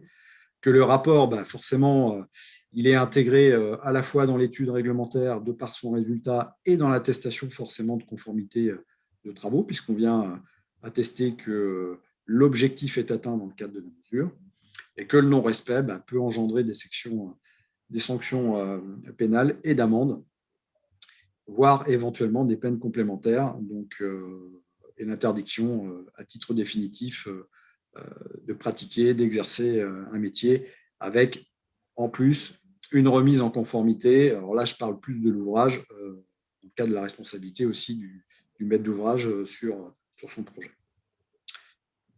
Voilà, donc je vais terminer là-dessus. L'idée, ce n'était pas d'être trop long et trop lourd sur cette responsabilité, mais on a voulu vous rééclairer aussi sur ces sujets. Les agents commissionnés assermentés par l'État, on vient d'en parler, qui font ces fameux contrôles. Et je finirai par la petite phrase qui est en bas de la présentation, et de se dire que on peut, à partir du moment où on enfreint délibérément la réglementation, on prend conscience des risques en agissant de la sorte auxquels on s'expose, et c'est quand même quelque chose qu'il faut avoir conscience au niveau des pressions aussi qui peuvent être faites par les maîtres d'ouvrage, parce que je sais bien que le quotidien n'est pas toujours très simple, et que aujourd'hui nous sommes les sachants sur notre métier. Quand nous devons réaliser une mesure, nous la réalisons selon les règles et la réglementation, et c'est vrai qu'on a des fois des pressions fortes. Il faut avoir beaucoup de pédagogie et expliquer les choses auprès des maîtres d'ouvrage ou de la maîtrise d'œuvre, qui ont tout à fait connaissance des problématiques réglementaires, et qui pourront prendre les bonnes dispositions pour pouvoir respecter ces éléments. Voilà, je crois que j'ai fait le tour. Je vous remercie. Alors, je vais laisser la parole à Emmanuel maintenant, qui va vous présenter la charte Cinéol. Alors, c'est un moment qui est important que je vous demande de suivre précisément, hein, puisqu'en fait, c'est une des résolutions qui est soumise à vos votes par correspondance à l'issue de cette Assemblée générale, hein, puisqu'on vous propose une charte qui vous sera communiquée par mail en même temps que vos bulletins de vote. Et donc, je laisse rapidement la parole à Emmanuel, parce que le temps passe. Merci. Et bonjour à tous, donc Emmanuel Bébin. Une première charte a été créée lors de la création du syndicat, il y a 10 ans, et il nous est paru important de la faire évoluer. Autant les missions que nous avons restent les mêmes que dans la première charte. Alors, juste pour information, l'ancienne charte est sur le site Cinéol et la nouvelle charte est aussi sur le site Cinéol. Vous l'avez aussi à l'écran, au moins pour la première partie, site Cinéol, mais uniquement pour les adhérents. Donc, je ne vais pas reprendre un par un les différents éléments de nos missions, car on en a parlé déjà tout au long, mais je vais peut-être insister sur les valeurs que nous essayons maintenant de faire, enfin, à laquelle nous adhérons tous. Voilà. Est-ce que vous pouvez passer la diapo suivante? Voilà. Donc, autant, il nous paraît important que ces valeurs soient pour nous autant un outil interne et de cohésion dans nos structures avec un rappel des objectifs clairs que nous avons et auxquels nous adhérons. C'est aussi un outil externe, c'est un véhicule de valeur, de probité, de sérieux. C'est un véritable message professionnel. Alors, on va peut-être les prendre un par un. Donc, nous adhérons, et c'est ce qu'on va vous soumettre par un vote, nous adhérons au syndicat professionnel Cinéol, nous nous engageons, et ce doit être un engagement fort, à respecter les règles de l'art liées au métier des mesures et de vérification des bâtiments. C'est quand même le cœur de notre métier. À respecter la réglementation et les normes qui régissent notre profession et nos activités, à respecter la protection des informations confidentielles des données personnelles dont nous aurions eu connaissance, à mettre en œuvre toutes les conditions d'intervention pour garantir la sécurité physique et sanitaire de nos collaborateurs et de tout intervenant sur nos missions. Nous nous engageons aussi à respecter les mesures environnementales conduisant à limiter les nuisances et pollutions lors de nos interventions. En fait, cet ensemble de valeurs, c'est à transmettre, bien sûr, à nos équipes, à nous-mêmes.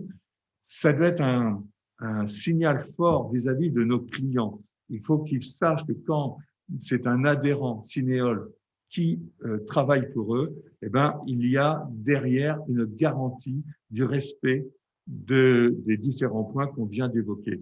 Ça doit être si je peux me permettre, un engagement plutôt qu'une garantie. Oui, un engagement fort, comme je disais au début. C'est sans être un label, ça doit être quasiment associé à un label. C'est-à-dire que ça doit pouvoir rassurer notre client. Mais derrière, ça doit aussi rassurer le client de notre client. Ça peut être un point qu'on peut mettre dans nos réponses à des consultations, à des appels d'offres, etc. Il faut que derrière cet engagement, le client soit rassuré et que, en aucun cas, c'est ça l'idéal, et c'est un petit peu, ça rappelle aussi ce que Jérôme disait juste avant et ce que Cyril rappelait aussi, c'est que derrière, nous avons une responsabilité. Que le client, il a aussi une responsabilité, mais il faut qu'il comprenne bien que, en travaillant avec un adhérent Cinéol, en faisant travailler un adhérent Cinéol, ce dernier s'est engagé sur une charte qualité. Voilà, c'est un point moral, bien sûr, c'est un point, mais c'est aussi et beaucoup un point commercial. Voilà, je crois qu'on n'a pas d'autre chose à dire qu'à essayer de transmettre ces valeurs. Mais déjà, il faut y adhérer soi-même et y faire adhérer nos équipes et nos clients suivront. Voilà, je ne sais pas si vous avez d'autres points, Monsieur le Président. Donc, je vous laisse voter sur cette charte qu'on va vous transmettre par mail, que vous aurez le temps de lire, bien évidemment, avant de voter. Et si tout le monde l'accepte, eh ben, ça vaudra engagement pour l'ensemble des membres du syndicat. C'est-à-dire qu'à partir du moment où vous rentrez dans le syndicat, vous vous engagez à respecter cette charte et la mettre en avant. Donc, dans le cadre du vote à distance, vous allez aussi avoir d'autres votes à faire. Donc, déjà, concernant les renouvellements des membres du bureau qui sont en fin de mandat. Hein, donc, vous les connaissez. Hein, on a Jérôme Auriel, qui est notre secrétaire, qui se présente de nouveau pour continuer à travailler avec nous. Emmanuel Bébin, que vous venez de voir à l'instant. David Fagnès, qui œuvre dans la région centre aussi, qui propose de nous rejoindre. Enfin, de rester avec nous. Et, excusez-moi. Pas David.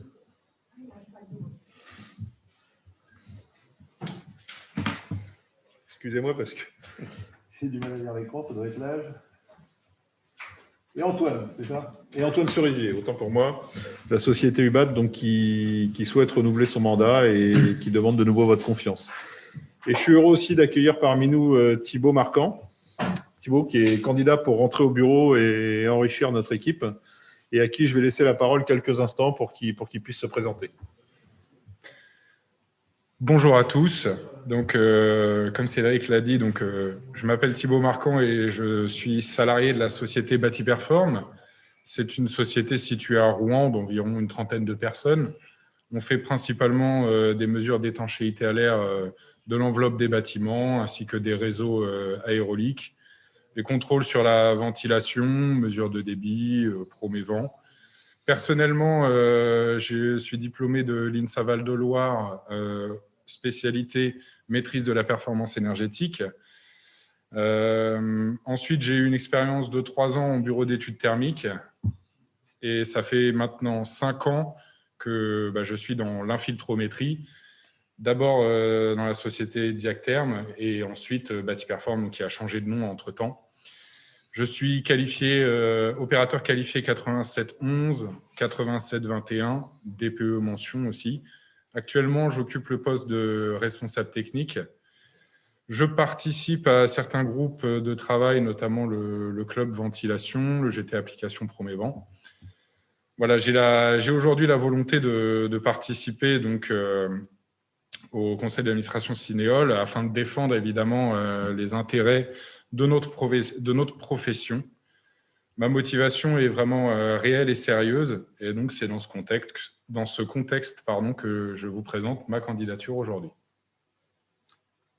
Merci Thibaut. Donc sur le bulletin de vote que vous allez recevoir, c'est très simple. Oui, non à chaque question. Donc, pour chacun des candidats, vous indiquerez par oui ou par non si vous souhaitez lui donner votre confiance, soit pour rester avec nous, soit pour rentrer au bureau. Hein, et de la même façon, vous voterez oui/non concernant la charte proposée qui vous a été présentée par Emmanuel, mais dont il est le grand architecte quand même. Hein, et de la même façon, je vous demanderai votre validation ou non pour le rapport moral que je vous ai présenté, ainsi que le rapport financier présenté par Lionel. Donc, vous recevrez un mail avec une date butoir. Il y aura un retour à faire avec votre adresse mail enregistrée auprès de Cinéol en renvoyant le bulletin de vote complété, et à savoir une voix par entreprise. Et j'espère que d'ici là, d'autres nous auront rejoints, puisque la condition pour voter, ce sera d'être adhérent et à jour de cotisation. Donc, vous aurez encore un peu de temps pour nous renouveler votre confiance en cotisant, ou nous donner votre confiance en adhérant à Cinéol et venir nous renforcer. Voilà. On va passer à la suite. Donc là, on a un petit temps d'échange. Je vais demander à Philippe Mercier de venir nous rejoindre pour les questions qui ont été posées. Donc, on a eu un certain nombre de questions en amont de cette réunion et des questions pendant la réunion. Donc, on va y revenir point par point et n'hésitez pas à profiter du chat pour en poser d'autres. Vous avez encore une petite quinzaine de minutes puisque notre réunion se finit à midi. Donc, je vais les reprendre déjà par rapport à celles que vous avez déjà envoyées. Donc, il y avait des questions qui étaient posées sur la RE 2020 auquel Lionel a répondu par anticipation dans sa présentation concernant les futures exigences du bâtiment, les mesures qui vont être proposées dans le cadre de cette réglementation et concernant l'attestation de fin de travaux. Donc là, vous avez les dernières connaissances en notre possession sur ces sujets-là. Hein. L'attestation RT 2012, donc on en a parlé, c'est en cours et ça n'est pas encore finalisé. Voilà. Dans les autres questions que j'ai vues, des gens posaient des questions sur une passerelle entre la 8721 et l'éventuelle future qualification qui concerne les contrôles des réseaux de ventilation. Alors nous, moi je ne peux vous parler aujourd'hui que de la position de Cinéol parce que rien n'est encore figé sur ces sujets-là, mais on a d'ores et déjà fait des propositions effectivement concernant cette passerelle. La position de Calibat, là je peux en parler puisque j'ai échangé avec Daniel Jacquemot qui est notre contact privilégié chez Calibat, qui disait qu'il y aurait un point administratif bien évidemment à partir du moment où vous êtes déjà qualifié Calibat. Après, reste à valider la problématique des formations, puisqu'en fait, en fonction des millésimes de formation que vous avez eu en 87-21, les tout premiers n'ont pas été formés. Si c'était le protocole premier vent qui sera retenu pour faire ces contrôles, les tout premiers n'ont pas été formés sur ces protocoles, donc ils seront peut-être obligés de faire une formation. Et puis effectivement, les dernières personnes qui ont été formées en 87-21, ayant déjà été formées sur le protocole premier vent, pourront peut-être ne pas avoir à refaire de formation. Et puis après, on verra dans l'évolution. Je parle aussi sur le contrôle d'Antoine, qui organise de formation et qui fait partie de la commission formation. Il y a des discussions qui sont en cours pour éventuellement scinder, réduire par exemple peut-être la formation 87-21 en enlevant la partie premier-vent. Enfin voilà, ça c'est pas encore figé, c'est en discussion. Nous, on essaie d'agir au mieux de vos intérêts dans ce sens-là, bien évidemment. Hein, donc pour l'instant, je ne peux vous parler que de propositions puisque rien n'est encore définitif. Ensuite, dans les autres questions, alors j'ai la sempiternelle question des tarifs trop bas, etc. Je vous rappelle, comme à chaque fois et comme l'ont rappelé mes prédécesseurs, nous sommes un syndicat, nous ne sommes pas un ordre, donc nous n'avons absolument pas le droit d'intervenir sur les prix du marché. Je ne peux que vous recommander de ne pas prendre vos prestations trop bas parce qu'il ne faut pas confondre, bien évidemment, chiffre d'affaires et bénéfices. Hein, ça n'est pas du tout la même chose. Maintenant, je ne peux pas faire plus. Je ne peux pas vous dire, je ne peux pas indiquer un prix plancher. Enfin, je n'ai pas le droit de le faire surtout. Parce qu'on est les seules instances professionnelles qui ont le droit d'avoir ce genre d'action. Ce sont les ordres. Et des ordres, il n'y en aura, à mon avis, plus, puisque ça fait bien longtemps que l'État n'autorise plus la création de nouveaux ordres. Donc, je réponds à cette question. Ensuite, on a eu des questions aussi sur l'assurance. Donc, nous, on essaie de travailler avec des assureurs de façon régulière avec qui nous sommes en contact pour essayer de développer des partenariats. Mais pour l'instant, pour être honnête, ça a été souvent infructueux parce que tantôt, ils sont plutôt servis de Cinéol pour faire une étude de marché, hein, ce qui a été le cas du premier cabinet avec qui on était en contact. Bon, ça a au moins eu la vertu de permettre de voir émerger une offre à un prix plus ajusté.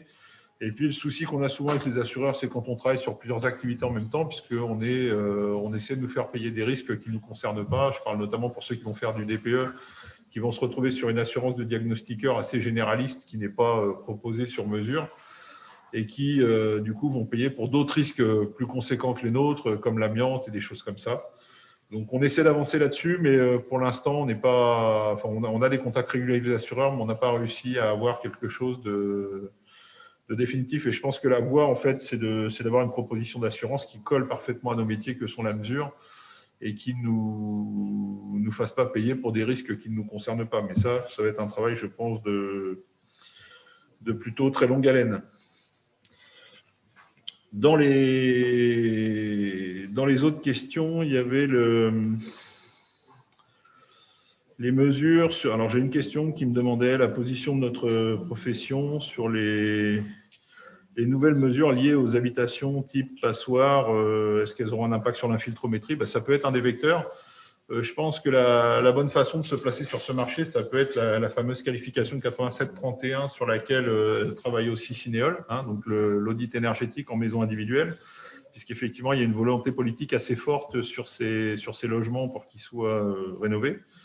Donc, ça peut être, en fait, comme il y a une part de métrologie dans le cadre de cette qualification, la part de métrologie, elle peut concerner notamment l'infiltrométrie, le contrôle de la ventilation, la thermographie, qui sont aussi des sujets que nous couvrons.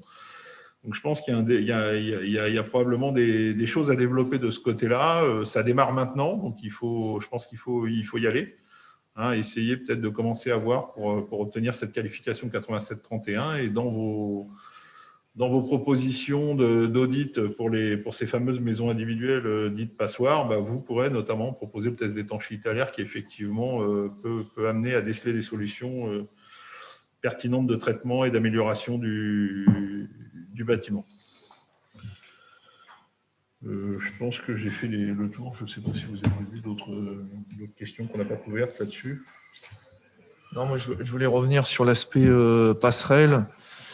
C'est vrai qu'en tant que centre de formation, on a insisté très très fort pour que ceux qui étaient déjà validés 87-21, je ne parle pas de ceux qui se sont formés et qui sont en cours, hein, je parle vraiment de ceux qui sont vraiment validés 87-21.